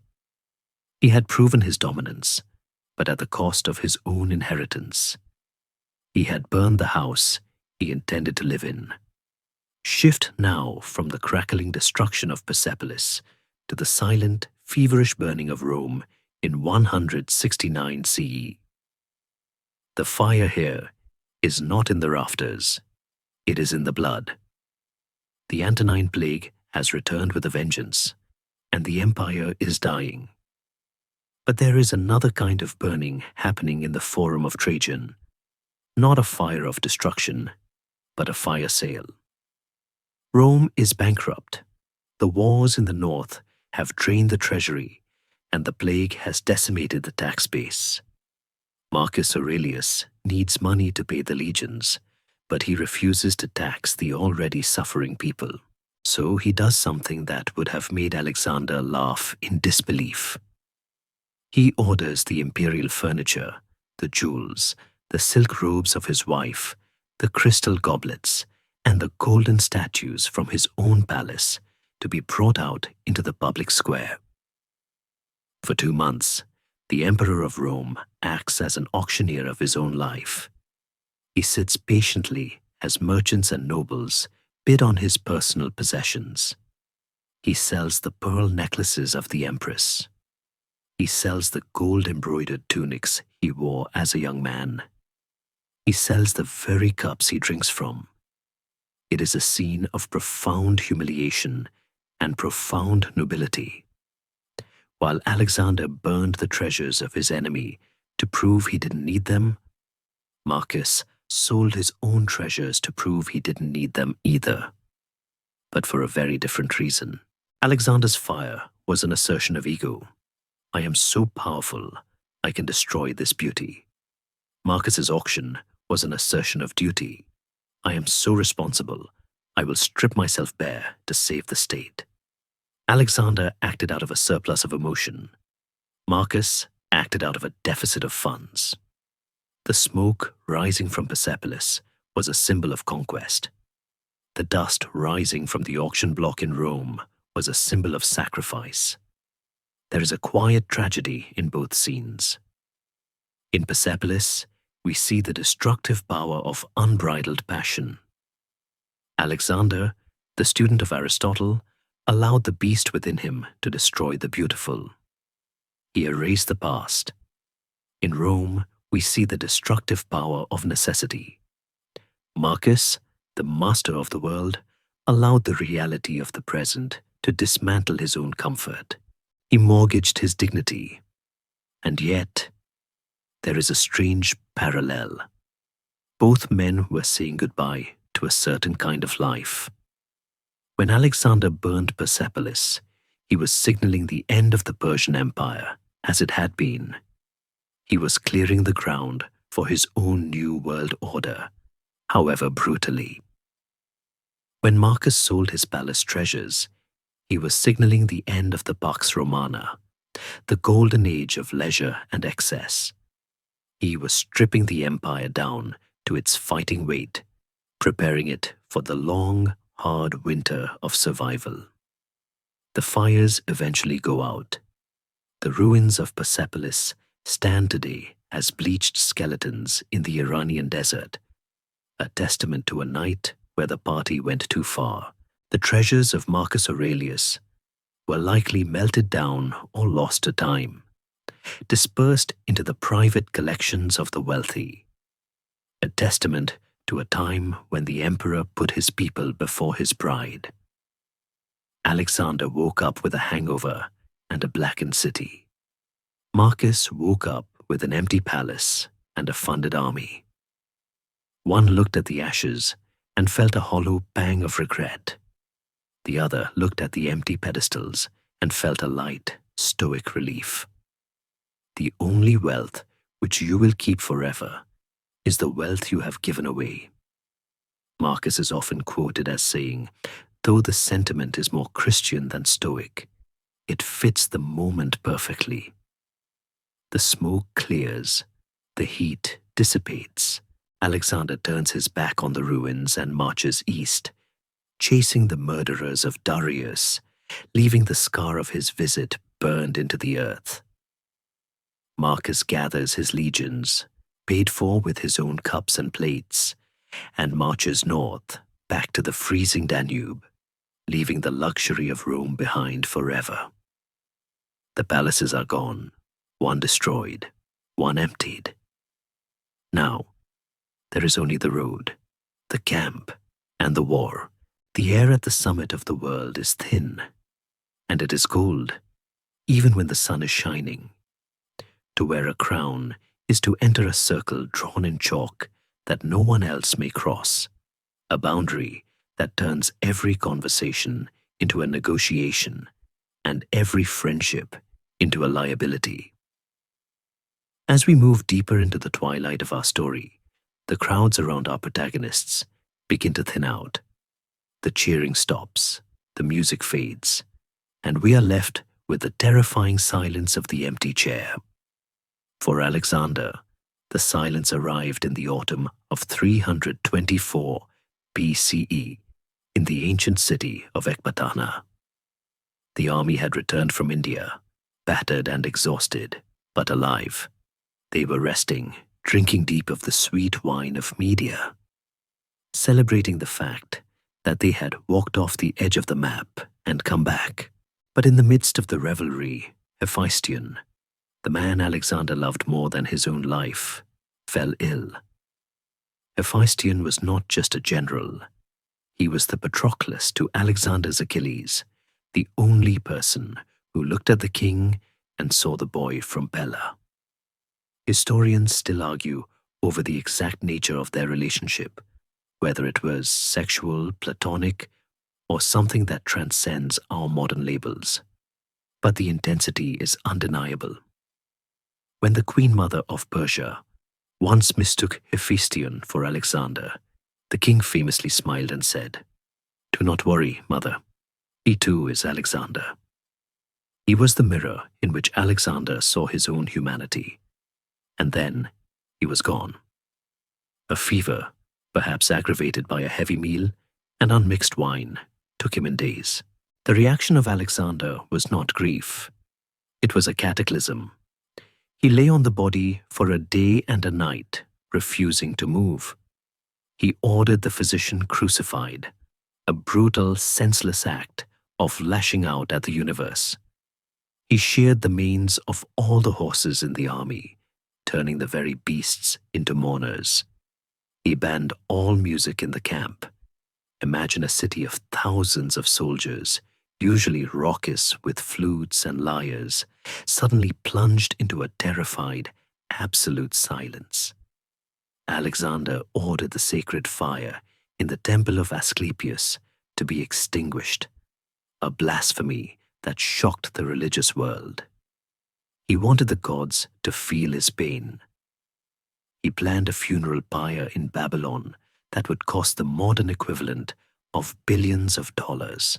It was a grief so loud, so public, and so consuming that it seemed to suck the oxygen out of the empire. Alexander was no longer a king. He was a gaping wound. He had conquered the world, only to find that without Hephaestion, the world was just a large, empty room. Shift the scene now to the damp, drafty headquarters of the Roman legion at Vindobona, circa 175 CE. The silence here is not enforced by a decree. It is the natural, heavy quiet of a man who has outlived his equals. Marcus Aurelius sits alone at his desk. The candle flickers, casting long shadows against the tent walls. He is 54. His co-emperor, Lucius Verus, is dead, having passed away from a stroke years earlier. His beloved tutor Fronto is dead. His wife, Faustina, is dead. The men who knew him as Verissimus, the truthful boy, are gone. He is surrounded by sycophants, generals who fear him, and a son, Commodus, who is growing into a stranger. Marcus does not scream. He does not cut the manes of horses. He picks up his pen. In the pages of his meditations, we find the heartbreaking evidence of his isolation. He writes, not to a friend, but to himself. Erase the print of imagination, he tells his own soul. Stop being pulled like a puppet by your impulses. It is the dialogue of a man who has no one else to talk to. He writes in Greek, the language of his philosophy, a private code that separates him from the rough Latin of the soldiers outside. He is the most powerful man on earth, yet he has to coach himself through the day like a parent comforting a frightened child. Throw away your books, he scolds himself gently. Stop letting yourself be distracted. There is a profound loneliness in his stoicism. Alexander's grief was a demand for the world to stop. Marcus's grief was a resolve to keep going. Alexander tried to fill the void with a monument that would scrape the sky. Marcus tried to fill the void with a reason that would ground his soul. We can imagine him pausing, the pen hovering over the papyrus, listening to the rain on the canvas. He might have thought of Lucius, who, for all his flaws, had shared the burden. Now, the weight was entirely on Marcus's shoulders. He was the only adult in a room full of squabbling children. He had to be the judge, the general, the priest, and the father, with no one to ask, am I doing this right? The contrast is between the scream and the whisper. Alexander's loneliness was a frantic, thrashing thing. He drank heavily, seeking oblivion. He launched new campaigns, planning to conquer Arabia, not because he needed the land, but because he needed the distraction. He was running away from the silence. Marcus's loneliness was a quiet, settling dust. He worked harder. He sat in judgment for hours, listening to petty disputes about property lines and inheritances, forcing himself to care because it was his duty. He was walking into the silence, accepting it as his companion, and yet, in their isolation, they both touched the divine. Alexander, in his grief, began to demand that he be worshipped as a god, perhaps believing that if he were divine, the pain of being human would stop. He sent an order to the Greek cities to recognize his divinity, a move that was met with eye-rolling in Athens. If Alexander wishes to be a god, let him be a god, the Spartans reportedly deadpanned. Marcus, in his solitude, stripped away his own divinity. He reminded himself constantly that he was just a little soul carrying a corpse. He looked at the purple imperial dye and told himself it was just shellfish blood. He deconstructed his own legend to stay sane. It is a strange irony that the man who wanted to be a god died alone in a crowded room of generals who were already plotting to divide his empire, while the man who wanted to be a regular human died alone in a tent, revered by an army that would have followed him into hell. Alexander's loneliness was the loneliness of the summit, where the air is too thin to breathe. Marcus's loneliness was the loneliness of the watchman, standing guard while the rest of the world slept. As the candle burns low in Vindobona, Marcus rubs his eyes. He misses the conversation of Fronto.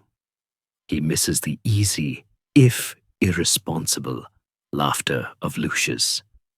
But he does not stop writing.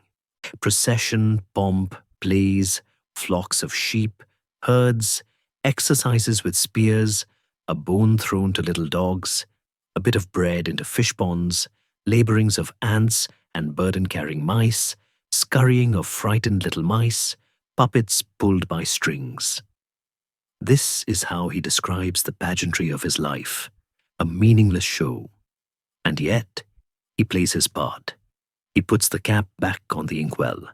He lies down on his cot. In Babylon, the pyre of Hephaestion finally burns out, leaving a blackened scar on the city. In the Roman camp, the emperor closes his eyes, alone in the dark, waiting for the morning trumpet to call him back to the performance. The throne is vast, but it only has room for one. There are moments in history when a problem presents itself not as a question, but as a tangle, a confused, hardened mass of contradictions that defies unraveling. How a leader deals with such a knot tells us everything about the architecture of their soul.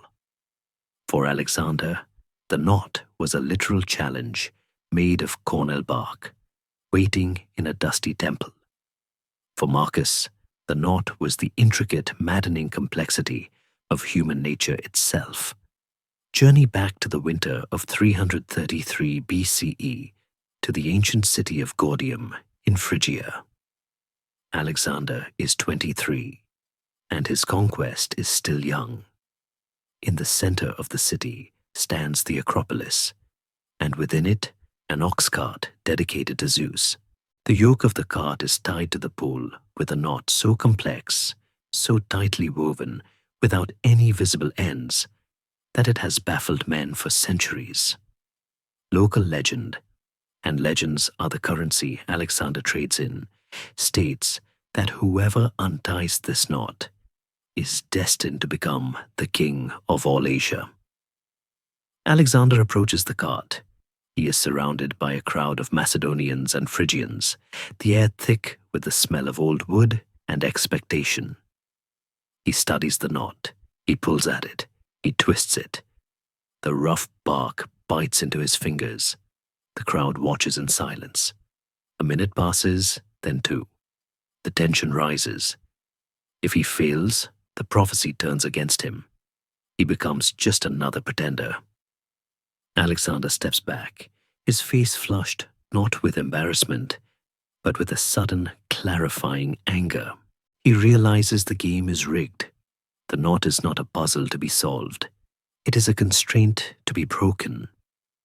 Historians still argue over what happened next. Some say he quietly pulled a linchpin that loosened the whole assembly, a clever engineer's solution. But the more enduring story, the one that fits the man, is that he drew his sword, Cephus, and with a single, violent stroke sliced the knot in half. The ends fell apart. "It is undone," he reportedly said. He did not play by the rules. He changed the nature of the game. He redefined untying as destroying. That night, a thunderstorm raged over Gordium, which Alexander and his seers interpreted as Zeus, applauding the audacity of his son. The message was clear.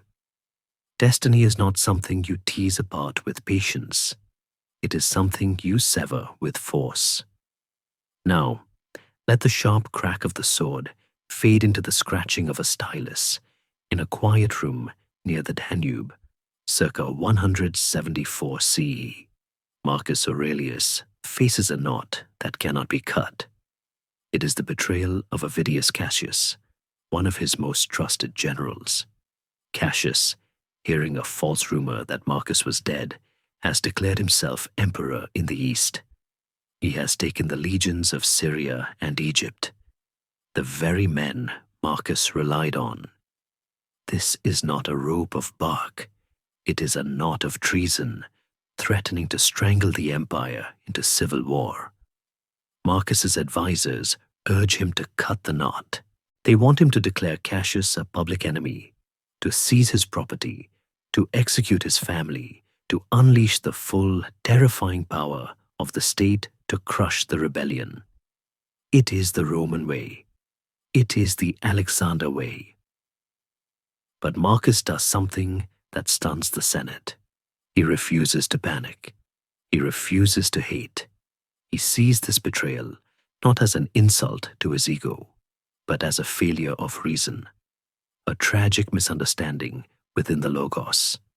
He gathers his soldiers and speaks to them, not with fire, but with a calm, almost melancholy reason. He tells them that if the danger were only to himself, he would gladly step aside, for he has no love for power. But because it threatens the peace of Rome, they must march. However, he sets a condition. They are to capture Cassius, not kill him. "I want to forgive a man who has wronged me," he says, "to remain a friend to one who has broken friendship, and to continue faithful to one who has broken faith." He is trying to untie the knot of civil war with the delicate fingers of mercy. He writes to the Senate, begging them not to punish Cassius's family. "Let no senator be put to death during my reign," he pleads. He is attempting to solve a political crisis by refusing to escalate it.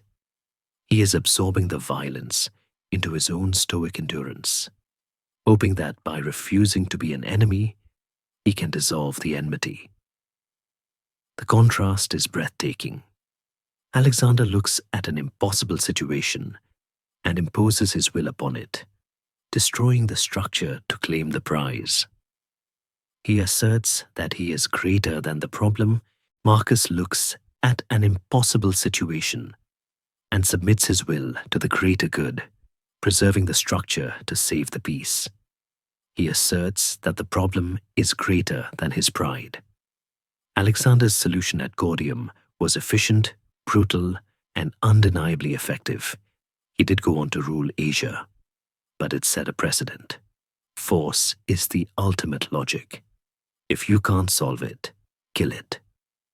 Marcus's solution with Cassius was messy, painful, and morally sublime. Cassius was eventually killed by his own centurions before Marcus could reach him, a fact that reportedly grieved the emperor, who said he had been robbed of the chance to show mercy. But the civil war ended without a purge. The family of the traitor was spared. The knot was untied, strand by gentle strand. There is a deep philosophical divergence here. Alexander believed he could bend reality. If a knot is too tight, cut it. If a mountain is in the way, tunnel through it. If the world is too big, march until it ends. He was a force of action. Marcus believed he could only align himself with reality. If a general betrays you, accept it as the nature of men. If the war drags on, endure it as the nature of time. If the world is full of pain, bear it as the nature of life. He was a force of acceptance. And yet, both men were dealing with the same fundamental truth. The world is not designed for our comfort. Alexander fought against this truth, demanding that the world reshape itself around his desires. Marcus surrendered to this truth, demanding that his desires reshape themselves around the world. As we leave the dusty temple in Gordium, the severed rope lies on the floor, a symbol of a problem solved, but a mystery destroyed. As we leave the Senate house in Rome, the scroll of pardon lies on the table, a symbol of a problem endured, but a humanity preserved. The sword and the pen, one quick, one slow, both valid, both powerful. Alexander taught us that sometimes you have to break the rules to move forward. Marcus taught us that sometimes you have to follow the rules of your own conscience to stay standing.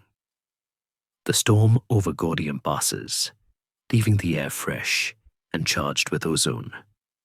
The crisis of Cassius passes, leaving the empire scarred but intact. The knots are gone, but the hands that dealt with them, one calloused by the hilt, one stained with ink, are still moving. The road stretches on. The questions get harder. And the final answer, the one that waits at the end of every life, is getting closer. There is a dangerous magic in the applause of the crowd. If you listen to it long enough, you begin to hear not just approval, but worship. For a man holding absolute power, the line between king and God is terrifyingly thin. It is a line Alexander crossed with a deliberate, hungry stride, and one Marcus Aurelius spent his entire life trying to erase with the rough sponge of philosophy. Our journey takes us now to the blinding white sands of the Libyan desert in the winter of 331 BCE. Alexander has just conquered Egypt, but that is not enough. He needs to know who he is. He embarks on a reckless pilgrimage to the oracle of Siwa, a temple of Amun, hidden deep in the dunes, hundreds of miles from the Nile. It is a journey that nearly kills him. The guides lose the way. The water runs out. Historians still argue whether a sudden rainstorm saved the expedition, or if, as the legend insists, two ravens appeared from the sky to guide the king to the oasis. When he finally arrives, dusty and sun-scorched, the high priest greets him not as a Macedonian general, but with a title that changes history. "Welcome, son of Zeus," the priest says. Or perhaps, due to a slip in Greek grammar, he meant, "Welcome, my child," Opaidion, but said, "O son of Zeus," Opaidios. Alexander hears what he wants to hear. He enters the inner sanctum alone. What the oracle told him in the dark, smoky silence of the temple remains a secret Alexander took to his grave. But when he emerged, he was different. He began to wear the horns of Amun-Ra on his coins. He began to demand proskinesis, the Persian act of prostrating oneself before the king from his Greek companions. He was no longer just Philip's son. He was a demigod, walking among mortals, his blood turning into ichor. The whisper of divinity had become a shout. Now, let the blinding sun of Siwa fade into the grey, thundering sky over the lands of the Quadi, circa 174 CE. The Roman legions are trapped in a narrow valley, surrounded by the enemy, cut off from water. They are dying of thirst. The heat is suffocating. The horses are collapsing. Marcus Aurelius is there, watching his army disintegrate not from battle, but from dehydration. He does not claim to be a god. He does not demand the clouds open. He simply stands with his men, sharing their parched misery. And then, the miracle happens. A sudden, torrential storm breaks over the valley. The rain falls so hard it fills the soldiers' upturned helmets. They drink as they fight, mix in water with blood.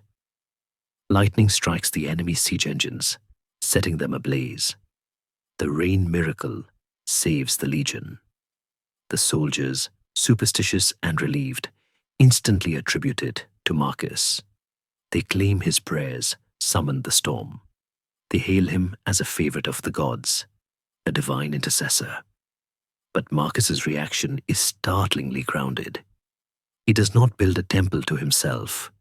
He does not commission a coin, showing him commanding the lightning. In his meditations, written perhaps days later, he writes with a cold, clinical detachment about the nature of change and the elements. He attributes the event to the nature of the whole, to the rational mechanics of the universe. He actively fights the label of savior. Take care that you are not Caesarified. He warns himself that you are not dyed with this dye. He is terrified of believing his own press. To Alexander, being called a god was a promotion. To Marcus, it was a pollution. The contrast reveals the core of their tragedy. Alexander needed to be more than human to justify the scale of his ambition. How could a mere man kill so many, travel so far, and demand so much? Only a god could bear that weight. The divinity was a shield against the horror of his own actions. If he was Zeus's son, then his violence was divine justice, not murder. Marcus, on the other hand, needed to be strictly human to bear the weight of his duty. If he started believing he was a god, he would stop doing the hard, dirty work of an emperor. He would stop caring about the grain supply and the law courts. His humanity was his anchor. There is a moment of dark humor here, when the Athenians, pressed by Alexander's decree, finally voted to recognize him as a god. The cynical orator Demades quipped, "Be careful not to lose the earth while you are grasping at heaven." It was a warning Alexander ignored. He died believing his own myth. Marcus, conversely, was deified by the Senate immediately after his death. A final, ironic joke. The man who spent his life telling himself he was just dust and ashes was turned into a golden statue and worshipped in temples for centuries. Alexander chased the divine and found it in a desert oasis, but it isolated him from his friends, who could not follow him into the sky. Marcus fled the divine and found it thrust upon him by a grateful empire, but it isolated him from his subjects, who could not understand his refusal. One wanted to be worshipped, the other just wanted to be understood. As the rain stops falling in the valley of the Quadi, the Roman soldiers cheer, their faces washed clean. As the sun sets over Siwa, the priests bow, their shadows long on the sand. The whisper of divinity is seductive. It tells you that you are special, that the rules do not apply. Alexander listened and flew too close to the sun. Marcus plugged his ears and kept his feet on the ground. But in the end, history turned them both into myths. The god king and the philosopher king, frozen in marble, staring at each other across time, one wearing a lion's skin, the other a philosopher's beard, both trapped in the golden cage of their own legends. Trust is the floorboards upon which a ruler walks. When it rots, every step becomes a terrifying gamble. As we move deeper into the story, the ground beneath our protagonists begins to give way. The camaraderie of the early days, the shared wineskins, the jokes around the fire, dissolves into the cold, grey mist of suspicion. Travel first to the arid province of Drangiana, in what is now Afghanistan, in the autumn of 330 BCE. The air here is thin and sharp, and the mood in the Macedonian camp is poisonous. Alexander has changed. He is wearing Persian robes. He is distant. And now, a plot to assassinate him has been uncovered. It is a clumsy, small-time conspiracy led by a minor soldier. But the thread leads to a devastating knot. Philotas, the commander of the companion cavalry, and Alexander's childhood friend, knew of the plot and said nothing. Historians still argue whether Philotas was truly complicit or simply arrogant, dismissing the rumors as soldierly gossip. But Alexander does not hesitate. He arrests Philotas. The trial is a piece of dark theater held before the assembled army. Philotas is tortured, not by strangers, but by the very men he rode with. We can imagine the screams echoing off the barren hills, a sound that surely kept the king awake, or perhaps, terrifyingly, lulled him to sleep. Philotas confesses and is stoned to death by the army, a brutal, primal execution that stains everyone's hands. But the horror does not end there. Philotas has a father, Parmenion, the 70-year-old general, the man who served Philip II, the man who anchored the left flank at Gaugamela, the man who practically raised Alexander in the art of war. He is currently guarding the treasury back in Ecbatana, loyal and unaware. Alexander knows the brutal logic of power. You cannot kill the son and leave the father alive, especially a father with an army at his back. So Alexander sends assassins. They ride on racing camels across the desert, covering 11 days' journey in just a few. They arrive at Ecbatana, dusty and smiling, handing the old general a letter, supposedly from his son. As Parmenion stands in his garden, happily reading the forged words of the boy who is already dead, the assassins draw their daggers. He is stabbed before he finishes the scroll. There is no trial, no defense, just a cold, calculated murder of a man whose only crime was being the father of a suspect. With this act, the band of brothers is dead. Alexander is no longer the first among equals. He is a tyrant who strikes from the shadows. The ghost of Parmenion will haunt the rest of the campaign, a silent reminder that loyalty is no shield against a king's fear. Now, let the dry wind of the Afghan desert fade into the heavy, humid air of the Roman East, circa 175 CE. The shadow of betrayal falls on Marcus Aurelius, but the shape it takes is fundamentally different. The betrayal comes from Avidius Cassius, the governor of Syria, a man Marcus trusted implicitly. Cassius is a hero, the lion of the East, a stern disciplinarian who kept the Parthians at bay. But hearing a false rumor that Marcus has died of illness, Cassius declares himself emperor. He does not plot in the shadows. He revolts in the open.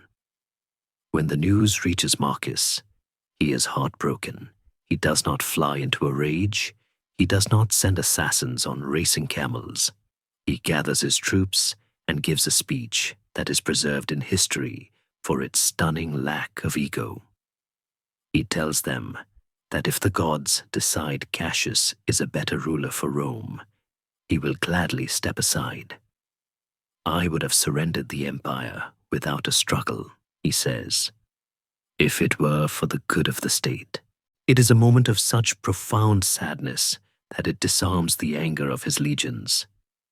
He fears not for his throne, but for the civil war that will bleed the empire. The revolt ends as quickly as it began.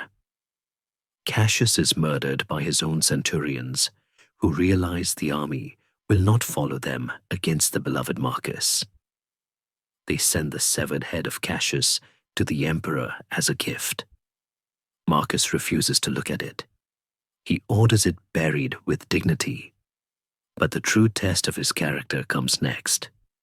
His advisors bring him a bundle of captured correspondence. Letters between Cassius and his co-conspirators in the Senate. This is the kill list.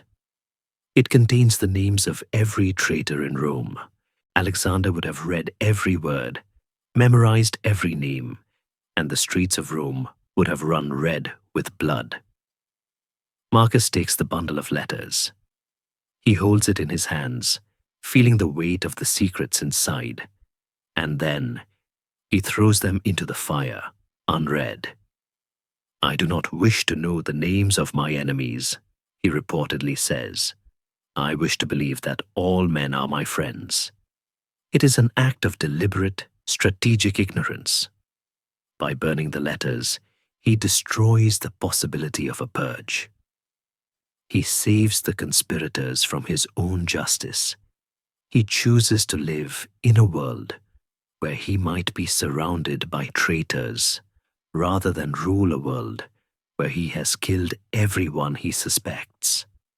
The contrast is absolute. Alexander secures his safety by expanding the circle of death. Marcus secures the peace by narrowing it. Alexander kills a loyal friend to prevent a potential revenge. Marcus spares actual traitors to prevent a certain cycle of violence.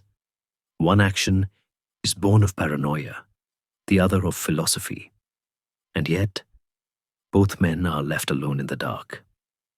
Alexander sits in his tent, surrounded by guards. He now watches with suspicious eyes, knowing he has killed the past. Marcus sits in his study, watching the letters curl into ash, knowing he has saved a future that may still betray him.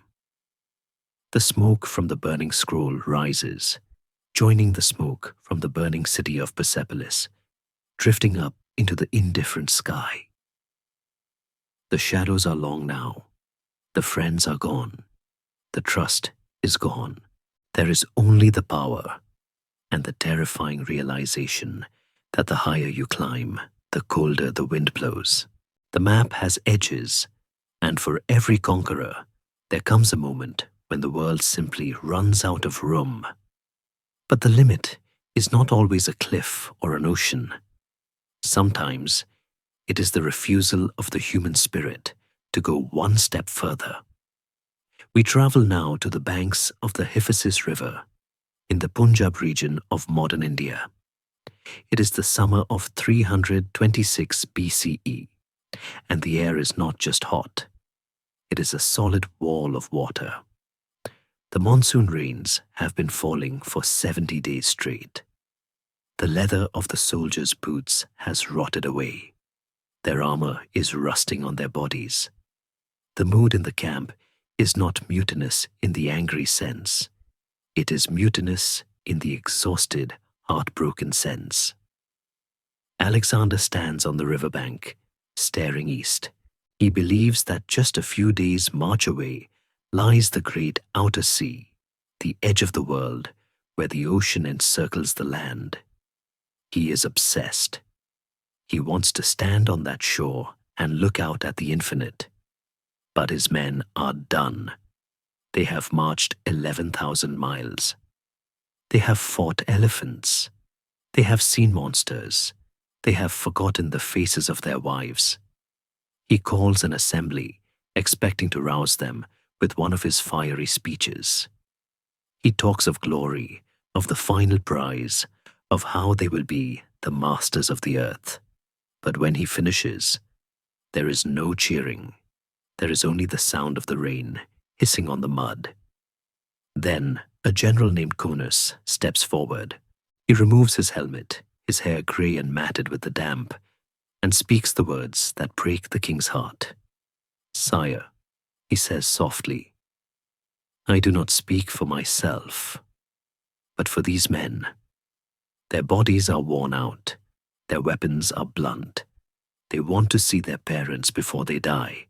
Do not lead us against our will, for we are no longer the same men." It is a devastating moment. Alexander is not defeated by an enemy army. He is defeated by the love of his own men for their homes.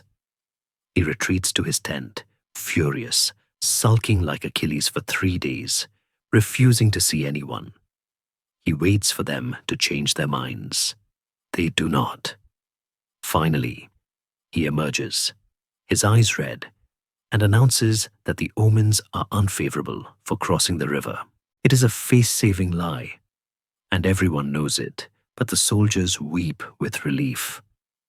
They build 12 enormous altars of stone to mark the spot, towers that say, "Here, Alexander stopped." He had reached the limit of his power, not because he lacked the will, but because he ran out of willing bodies. Now, let the tropical rain of India fade into the cold, starlit silence of the northern frontier, circa 176 CE. Marcus Aurelius also travels to the edge of the known world, but he does not need a horse or a ship. He sits in his tent, closes his eyes, and performs a mental exercise known to the Stoics as the view from above. He imagines himself rising up, leaving his tired body behind. He floats above the camp, above the Danube, above the clouds. He sees the Roman Empire not as a vast dominion, but as a tiny, fragile patch of earth. He sees the armies as swarms of ants fighting over a crumb. He sees the generations of men rising and falling like waves in the ocean, brief and insignificant. "Think of the whole universe of matter," he writes, "and how small a scrap of it is yours. Think of the whole of time, and how small a span is yours." Alexander traveled to the edge of the world to conquer it. Marcus traveled to the edge of the universe to dismiss it. Alexander wept because there were no more worlds to conquer. Marcus smiled because he realized there was no world worth conquering in the first place. The limit for Alexander was a source of frustration, a barrier to his ego. The limit for Marcus was a source of peace, a liberation from his ego. There is a profound irony in their respective retreats. Alexander turned back from the Hyphasis in a rage, feeling that he had failed to grasp the infinite. He had the world in his hands, but it wasn't enough. Marcus turned back from his cosmic journey with a sense of calm, feeling that he had grasped the finite. He had nothing in his hands, and it was everything. The 12 altars on the banks of the Hyphasis are long gone, washed away by the changing course of the river. The view from above remains, preserved in the pages of a book that has outlasted every empire. Alexander left a physical mark on the landscape that disappeared. Marcus left an intellectual mark on the soul that endured. And yet, both men experienced a profound isolation at the limit.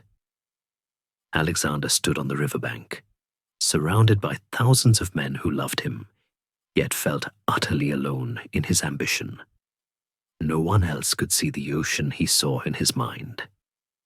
Marcus floated in the cosmos of his imagination, surrounded by the silent stars, and felt utterly alone in his understanding. No one else could see the smallness he saw in his heart.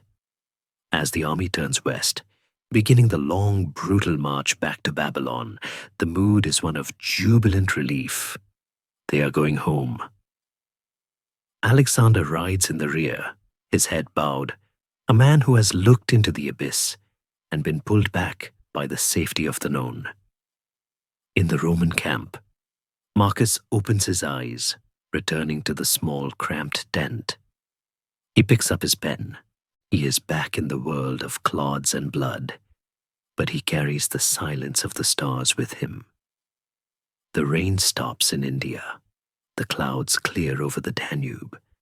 The limits have been reached. The expansion is over. Now begins the contraction, the long, slow journey inward, toward the end of the story and the end of the self. The road home is rarely as straight as the road to glory. For Alexander, the return was not a victory lap, but a punishment, a deliberate march into hell to test the loyalty of the men who had defied him. For Marcus, the return was not a movement through space, but a retreat into the citadel of his own soul as the world around him began to darken. Turn your gaze to the Gedrosian desert in the autumn of 325 BCE. Alexander has chosen this route along the southern coast of modern Pakistan, ostensibly to support his fleet, but historians have long suspected a darker motive: anger. His men refused to march further east, so he would march them through a furnace. It is a wasteland of shifting dunes, blistering heat, and toxic plants that blind horses and kill men. The army, once a disciplined machine, becomes a ragged, desperate mob. The heat is absolute. Soldiers fight over drops of muddy water. They butcher the baggage animals and eat them raw, claiming they died of thirst to avoid punishment. The discipline that conquered the world evaporates in the face of survival. Alexander walks. He dismounts, refusing to ride while his men suffer. In one of the most famous stories of his leadership, a group of soldiers finds a small trickle of water in a dry riverbed. They collect it in a helmet, barely enough for a mouthful, and bring it to the king. Alexander holds the helmet. He looks at his parched army, their eyes fixed on the water. Then, in a gesture of magnificent defiance, he pours the water into the sand. "It is no use," he says, "for one man to drink when so many are thirsty." The army cheers. It is a moment of pure charismatic genius. He wastes the water to save their spirits. But the cost is staggering. By the time they emerge from the desert 60 days later, 3/4 of the army is dead. The March of the 10,000 has become the March of the Ghosts. Alexander has survived the desert, but he has left his humanity in the dunes. Now, let the blinding white sand of Gedrosia fade into the dim, candlelit interior of the imperial tent near Vienna, circa 178 CE.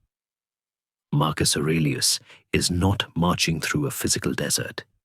He is navigating the arid landscape of his own failing health. He is 57. His body is wrecking itself. He coughs blood. He can barely eat. The physicians offer him opium, theriac, to dull the pain and perhaps to help him sleep. He does not pour the medicine into the sand. He takes it, but he does not rely on it. His true march home is recorded in the final books of the Meditations. Here, the tone shifts. The earlier entries were about how to live. These entries are about how to leave. He is preparing to die. He writes about the clods and blood of the body with a detachment that borders on disgust. He visualizes his own decomposition. Pass through this brief patch of time in harmony with nature, he writes, and come to your final resting place gracefully, just as a ripened olive might drop, praising the earth that bore it and grateful to the tree that gave it growth. Now, the contrast is between the external and the internal struggle. Alexander fights the sun, the sand, and the thirst. He proves his strength by enduring the unendurable physical world. He makes the desert his enemy and defeats it, though the victory feels like a defeat. Marcus fights the fear, the pain, and the attachment to life. He proves his strength by accepting the inevitable natural world. He makes death his friend and welcomes it, though the surrender feels like a victory. There is a terrible loneliness in both marches. Alexander is surrounded by the skeletons of his ambition. the men he led to their deaths. He walks in silence, the cheers over the spilled water long forgotten, replaced by the groans of the dying. Marcus is surrounded by the silence of his own mind. He is retreating further and further into the inner citadel, the only place where he is truly safe. He writes, "Nowhere can man find a quieter or more untroubled retreat than in his own soul." And yet, both men find a strange kind of peace in the extremity of their suffering. In the desert, Alexander is stripped of his kingly trappings. He is just a man, thirsty and tired, sharing the fate of the lowest foot soldier. The suffering equalizes them. In the sickbed, Marcus is stripped of his imperial role. He is just a biological organism, decaying and weak, sharing the fate of every living thing. The suffering connects them to the universal experience. As the remnants of the Macedonian army stumble into the green lands of Carmania, they are a spectacle of ruin. They are alive, but they are changed. The fire has burned them clean. As Marcus finishes his entry and blows out the candle, he is also a spectacle of ruin, a dying man in a cold tent. But he is calm. The fear has been burned away. The long march home is almost over. For Alexander, home is Babylon, the city where he will try to build a new world on top of the ashes of the old. For Marcus, home is the void, the great rejoining with the Logos. The sand of Gedrosia settles, covering the bones of the fallen. The ink dries on the parchment, preserving the thoughts of the weary. The road ends here. The next step is into the dark. The body keeps the score of history long after the scribes have put down their pens. For a king, the skin is not merely a covering. It is a parchment written upon by the violence of his reign. As we approach the end of our journey, we must look closely at the physical cost of power, at the scars that mapped the geography of Alexander's ambition, and the invisible lesions that marked the geography of Marcus's duty. Transport yourself to the sweltering heat of the Malian city in India, circa 325 BCE. The campaign is technically over, but the fighting is not. Alexander, frustrated by the slow pace of a siege, grabs a ladder and scales the enemy wall himself. It is a moment of pure, reckless theater. But the ladder breaks behind him. He is stranded atop the wall, a singular target in a shining cuirass. Instead of jumping back to safety, he jumps down into the enemy citadel. He is alone. He fights with the fury of a cornered animal, killing the chaotic swirl of attackers, until an arrow, 3 feet long and barbed, strikes him in the chest. It pierces his lung. The air hisses as it escapes the wound, a terrifying sound of mortality leaking out. He collapses. His bodyguards finally breach the wall and throw themselves over his body, taking blows meant for him, until the rest of the army can slaughter the inhabitants in a panic of grief and rage. The surgery that follows is a scene of grim, pre-anesthetic horror. The arrow has lodged near the heart. The shaft must be sawed off, the barb cut out. Alexander, drifting in and out of consciousness, reportedly orders the weeping doctors to be quiet and do your job. Historians still debate the long-term effects of this wound, whether the damage to his lung weakened him permanently, leaving him vulnerable to the illness that would eventually kill him. But the immediate effect was a scar that throbbed with every breath, a constant reminder that he was made of meat and bone, not ichor.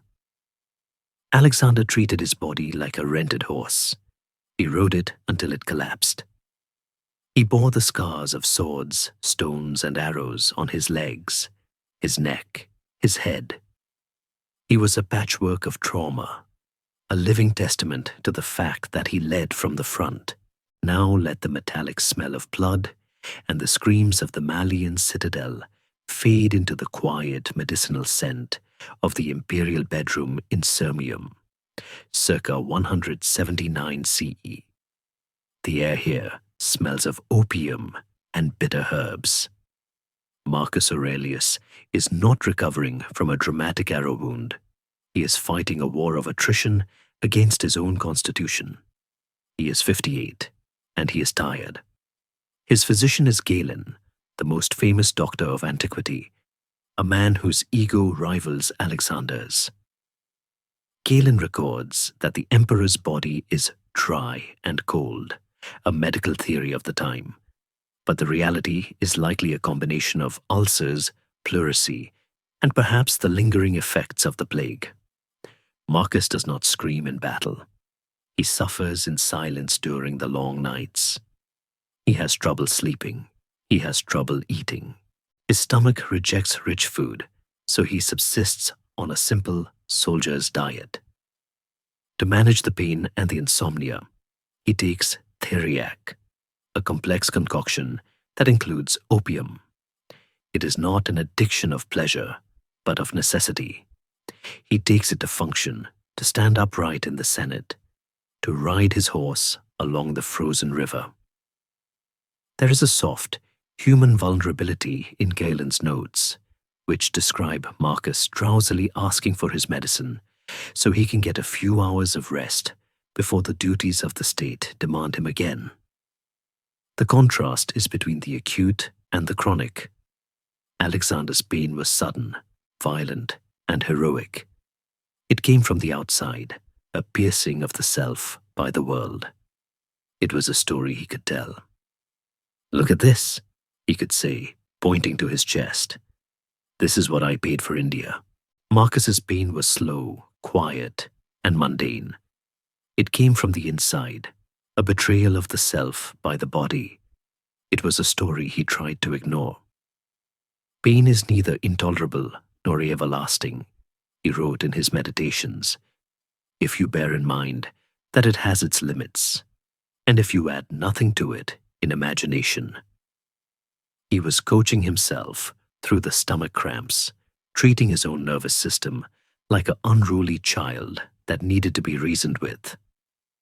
Alexander's scars were badges of honor, proof of his courage. They made him more godlike to his men. Look, he bleeds, but he does not die. Marcus's illness was a secret burden, a proof of his fragility.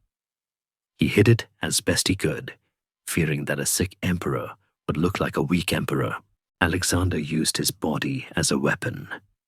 Marcus used his body as a vessel, one that was slowly leaking but had to be kept full until the journey was done. There is a moment of shared humanity in their suffering. When Alexander was wounded, the army wailed, terrified that their luck had run out. They needed him to be invincible. When Marcus was ill, the rumors flew that he was already dead, sparking the rebellion of Cassius. The empire needed him to be eternal. Both men were trapped by the expectations of their own indispensability. They were not allowed to be sick. They were not allowed to be tired. As the night deepens in the infirmary tent, Alexander finally sleeps, the fever breaking, his chest rising and falling in a shallow, painful rhythm. He dreams of further conquests, his mind running ahead of his broken body. In the palace at Sirmium, Marcus also sleeps, the theriac finally taking hold, smoothing out the edges of his pain. He dreams of nothing, a blessed empty rest where he is not the emperor, but simply a part of the Logos, drifting in the great silent river of time. The scars remain, the arrow wound in the lung, the ulcer in the stomach. They are the receipts of power. The body remembers what the mind tries to forget. And as they sleep, the world outside continues to turn, indifferent to their pain preparing the final stage for the last act. The body has held out as long as it can. Now, the spirit must take over. Power is a magnificent architect, capable of raising cities from the dust and turning enemies into subjects. But it has one fatal flaw. It cannot build its own successor. The greatest test of a ruler is not what they do while they are alive, but what happens the moment they close their eyes. For Alexander and Marcus Aurelius, the question of tomorrow was the final unsolvable riddle, a choice between a chaotic meritocracy and a doomed bloodline. Transport yourself to the stifling heat of Babylon in June 323 BCE. The air in the palace of Nebuchadnezzar is heavy, sweet with the scent of frankincense burned to mask the smell of sickness. Alexander is 32 years old, and he is dying. The fever has consumed him for 10 days. His voice, once capable of rallying thousands, is now a whisper. His generals, the men who fought beside him, drank with him, and conspired against him, gather around the bed like vultures waiting for a carcass. They are terrified, not just of losing their king, but of the vacuum he will leave behind. They ask him the question that will haunt the next century. To whom do you leave your kingdom? Alexander struggles to speak. He takes the signet ring from his finger, the heavy gold band that sealed the fate of nations. Legend says he whispered one word, gratisto, to the strongest. Or perhaps he said cratero, to Craterus, one of his most loyal generals. The difference is a single syllable, but on that syllable hangs the fate of the world. Historians still argue fiercely over this moment. Did he intentionally unleash a war of succession, believing that only a struggle could produce a worthy heir? Or was he simply too delirious, too attached to his own singular greatness, to imagine a world where he did not exist? By giving the ring to the strongest, Alexander ensured that his empire would die with him. He turned his deathbed into a starting gun. His generals immediately began to tear the map apart, fighting for 40 years over the scraps of his conquest. His mother, his wife Roxana, and his unborn son would all be murdered in the chaos. Alexander's legacy was not a dynasty, but a fire that burned everything he had built. He could conquer the world, but he could not surrender it. Now, let the humid, feverish air of Babylon fade into the cold, sterile silence of the military camp at Vindobona, modern Vienna, in March of 180 CE. Marcus Aurelius is 58, and he too is dying. The cause is likely the Antonine Plague, or perhaps cancer. He is frail, his body wasted, but his mind is lucid. He does not face a room of hungry generals. He faces a single, terrifying certainty: his son, Commodus. Commodus is 19. He is handsome, athletic, and utterly unfit to rule. He loves the gladiator games more than the Senate. He has shown streaks of cruelty and vanity that would make a Stoic weep. Marcus knows this. In the movie Gladiator, the old emperor tries to disinherit his son. But history tells a sadder, more complex story. In reality, Marcus had made Commodus his co-emperor 3 years earlier. He had no choice. Rome had no tradition of passing over a biological son. If Marcus had chosen a worthy successor, like his son-in-law, it would have guaranteed a civil war. Commodus would have been a rallying point for every disgruntled legion. So, Marcus makes the heartbreaking choice of a father and a pragmatist. He chooses stability over competence. He calls his friends to his bedside, not to compete for his ring, but to entrust them with his son. Take care of him, he reportedly says, his voice weak but steady. Guide him. He is trying to rule from beyond the grave, hoping that his advisors can temper the boy's worst impulses. It is a tragic gamble. Commodus will go on to ignore his father's advice, abandon the wars on the Danube, and plunge Rome into a chaotic era of paranoia and excess that will eventually lead to his assassination.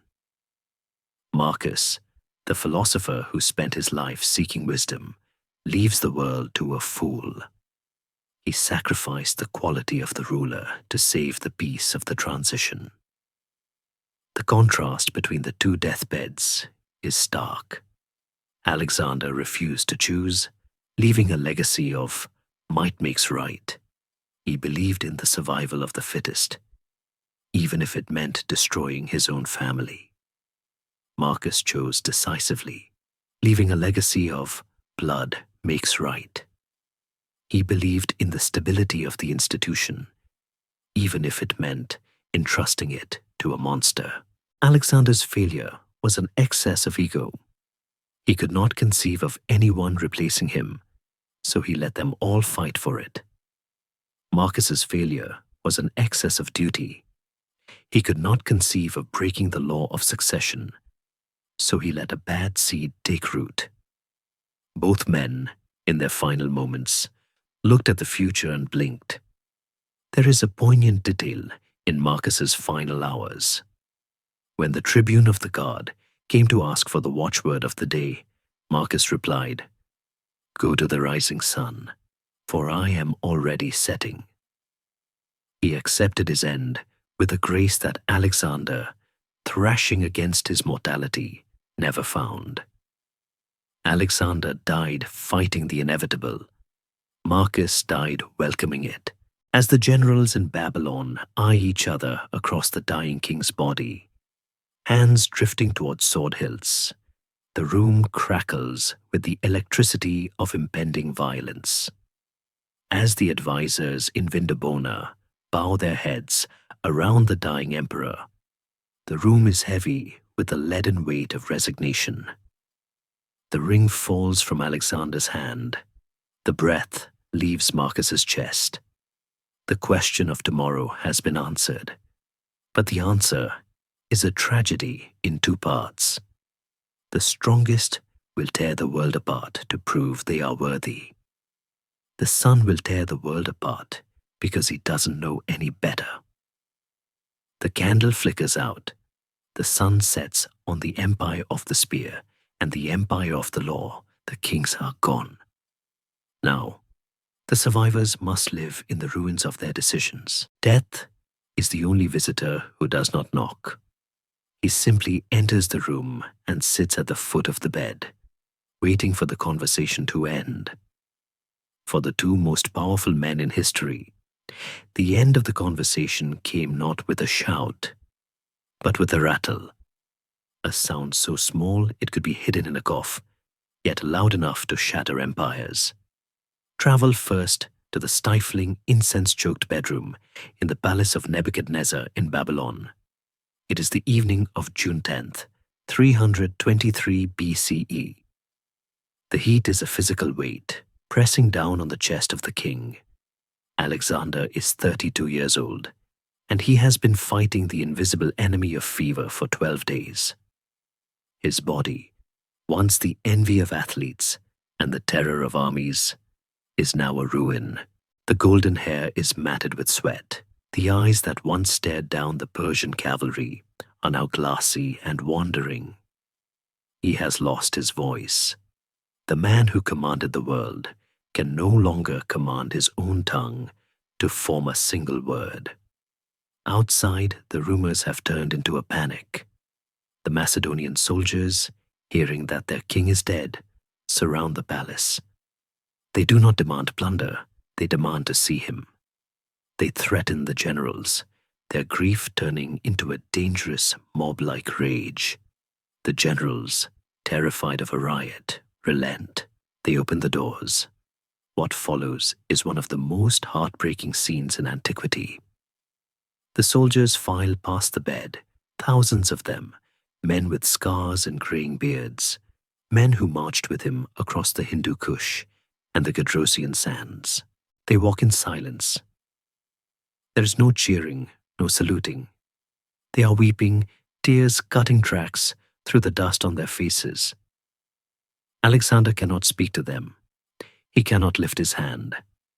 But history records that he struggled to raise his head, and with his eyes, those intense, different-colored eyes, he acknowledged each man. He said goodbye with a look. It was a final review of the troops, not on a parade ground, but on the edge of the abyss. Historians still argue fiercely over what killed him. Was it malaria from the marshes of Babylon, typhoid, West Nile virus? Or was it the slow, cold work of poison administered by a vengeful faction? The debate rages, but in that room, the cause did not matter. Only the result remained. As the last soldier filed out, the silence returned, heavy and suffocating. Alexander was alone with his fading heartbeat. He had spent his life racing against time, trying to outrun his own mortality, and now the race was over. He did not go gently. He burned out. The fever spiked one last time, consuming the last of his strength. The chest rose, hitched, and fell. And then, it did not rise again. The conqueror of the world was conquered by a microbe. Now, let the heavy, golden heat of Babylon dissolve into the stark, grey chill of the military camp at Vindobona, modern Vienna.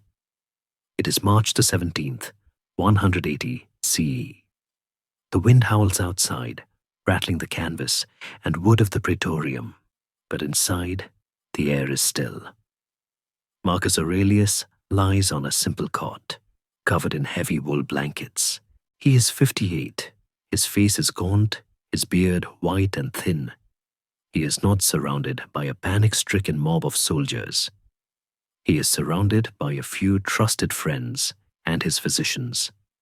He does not fight the end. He has been practicing for this moment his entire life. In his meditations, he wrote, "Stop whatever you are doing for a moment and ask yourself, am I afraid of death because I won't be able to do this anymore?" He has asked himself this question 1,000 times, and the answer is finally no. He is ready to leave the party.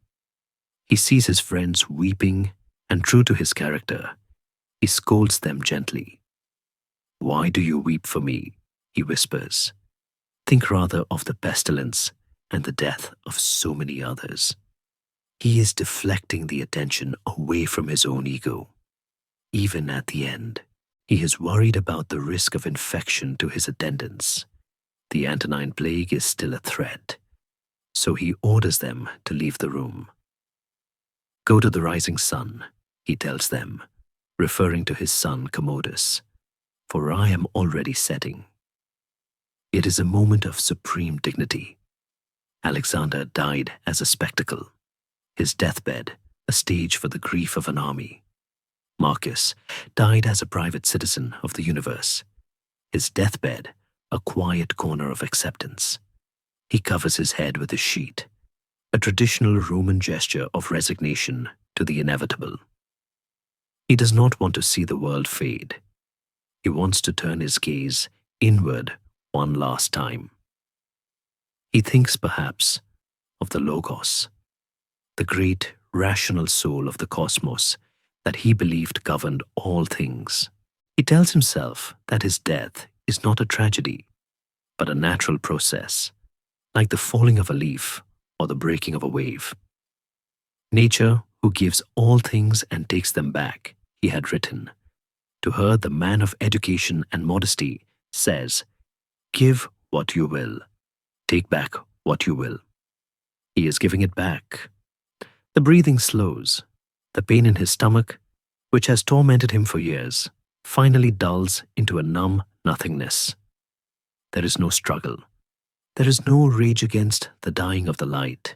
There is only a long, slow exhale, as if he is finally putting down a heavy load he has carried for 19 years.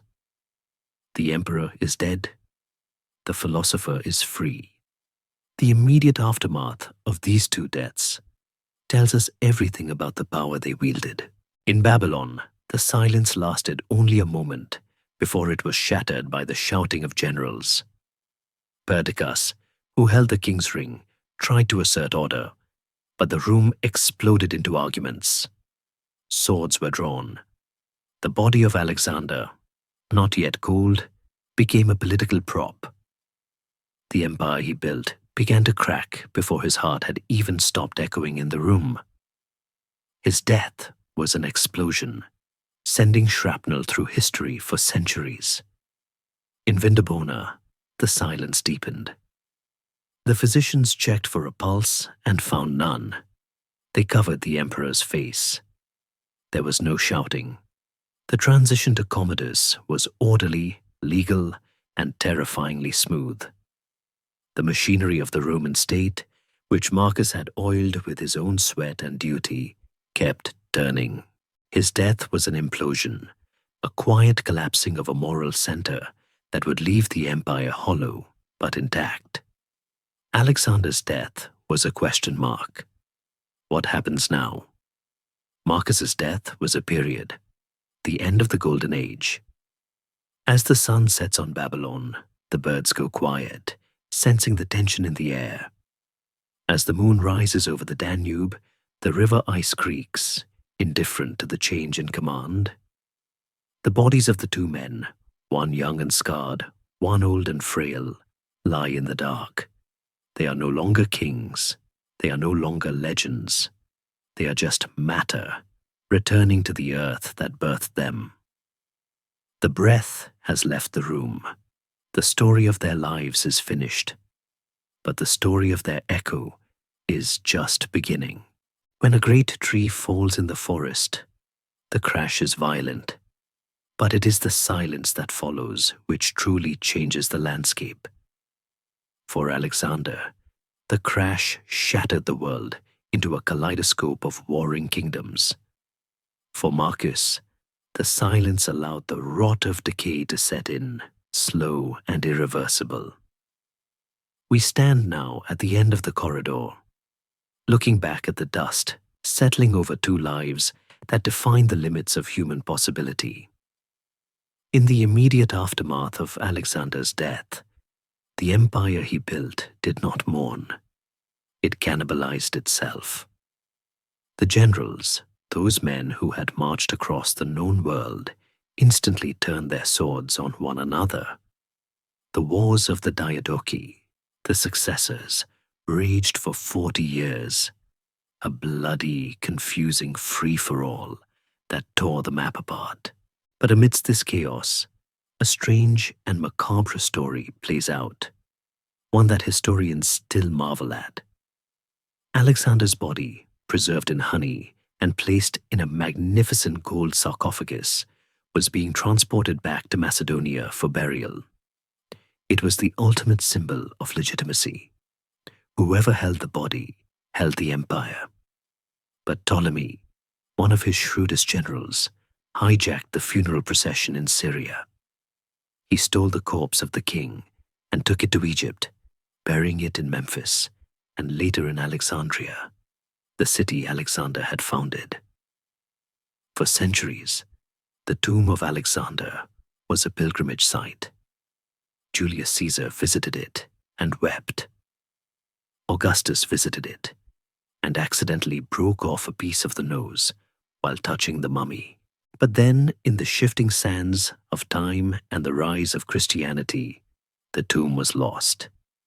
Today, despite centuries of searching, no one knows where Alexander rests.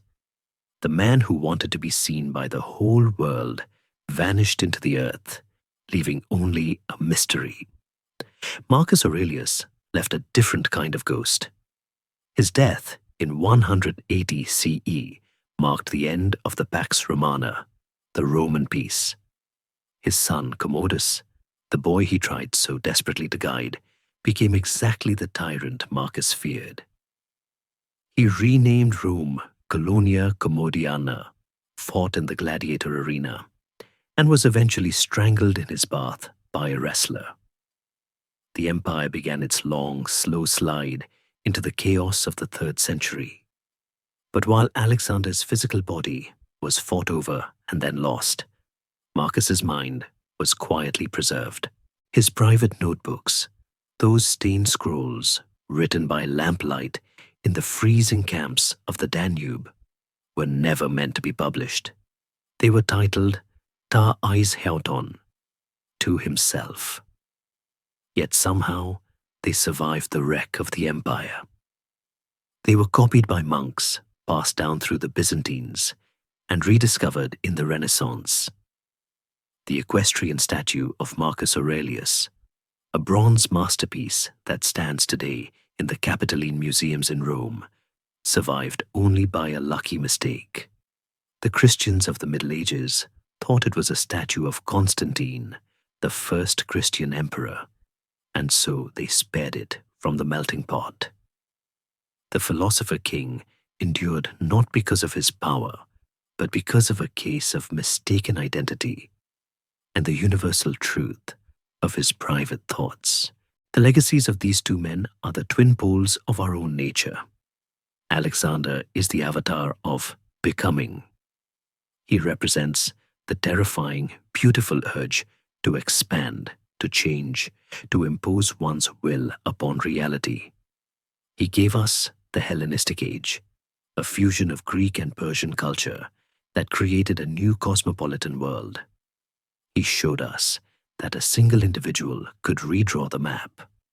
But his legacy is also a warning that ambition without limits consumes itself. He died young, his work unfinished, his family murdered, his empire fractured. He burned so bright, he turned to ash. Marcus is the avatar of being. He represents the quiet, difficult discipline of endurance, of accepting reality as it is. He gave us Stoicism not as a dry academic theory, but as a lived practice, a tool for survival. He showed us that a single individual could remain good in a world that was bad. But his legacy is also a tragedy, that virtue without power cannot save the future. He died old, his work undone by his son, his peace shattered. He stood so still, he turned to stone. And yet, across the gulf of 2 millennia, their voices still reach us.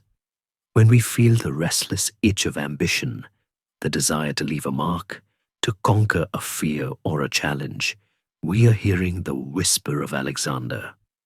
We see him in every entrepreneur who wants to disrupt an industry, every artist who wants to shock the world, every explorer who wants to go to Mars. He is the fire in our belly that says, more. When we feel the heavy weight of duty, the need to stay calm in a crisis, to bear a loss with dignity, we are hearing the whisper of Marcus. We see him in every parent holding it together for their children, every leader taking responsibility for a failure, every person finding a moment of peace in a chaotic day. He is the anchor in our soul that says, enough. Historians still argue who was greater. Alexander conquered more square miles. Marcus ruled for more years. Alexander was a tactical genius. Marcus was a moral genius. But in the quiet of the night, such comparisons fade. What remains is the human struggle. Alexander fighting the river at the Granicus is the same as Marcus fighting the cold at the Danube. It is the struggle of the will against the world. Alexander staring at the ocean in India is the same as Marcus staring at the stars in Vienna. It is the struggle of the mind against the infinite. The dust has settled now. The libraries of Alexandria have burned. The marble of Rome has crumbled. The coins bearing their faces are worn smooth by thousands of thumbs. But the stories remain. They remind us that we are all, in our own small ways, conquerors and philosophers. We all have battles to fight, and we all have a self to master. We all have a great king to chase, and we all have a pestilence to endure. We are all trying to untie the Gordian knot of our lives, sometimes with a sword, sometimes with patience. As the curtain falls on this long cinematic journey, we leave them where we found them, in the corridor of memory. Alexander is forever young, his hair flying in the wind, his eyes fixed on the horizon, riding Bucephalus into the sunrise of a new world. Marcus is forever old, his beard heavy with grey, his eyes fixed on a page of parchment, sitting in his tent in the twilight of an old world. They do not look at each other. They do not speak. They simply stand guard over the two paths of the human experience, the path of action and the path of acceptance. The candle flickers one last time. The ink is dry. The war is over. The empire is silent. The history books are closed, their pages pressed together like sleeping hands. The kings have gone to their rest, and now so must we. The story is no longer theirs. It is yours, to be dreamed in the safety of the night. Now let the heavy velvet curtain of history fall gently to the floor. The armies have marched away, their footsteps swallowed by the soft earth. The shouting of the generals and the scratching of the philosopher's pen have faded into a comfortable, wrapping silence. You are no longer in the dusty heat of Babylon or the freezing winds of the Danube. You are here, in the safe, warm harbor of your own bed. Feel the weight of the story lifting off your shoulders, drifting away like smoke from an extinguished candle. The tension of the conquests and the burden of the duties are gone. There is nothing left to fight, nothing left to endure, nothing left to solve. The past is a quiet ghost that cannot touch you here. Let your breathing slow down, matching the rhythm of a calm, dark ocean. Inhale the stillness. Exhale the day. Your body is heavy, sinking deeper into the mattress, anchored and secure. The world outside is turning, but you are still, a peaceful point in the center of the night. Drift now. Float on the river of time, not as a struggle, but as a gentle current carrying you toward rest. The kings are sleeping. The history is done. Sweet dreams.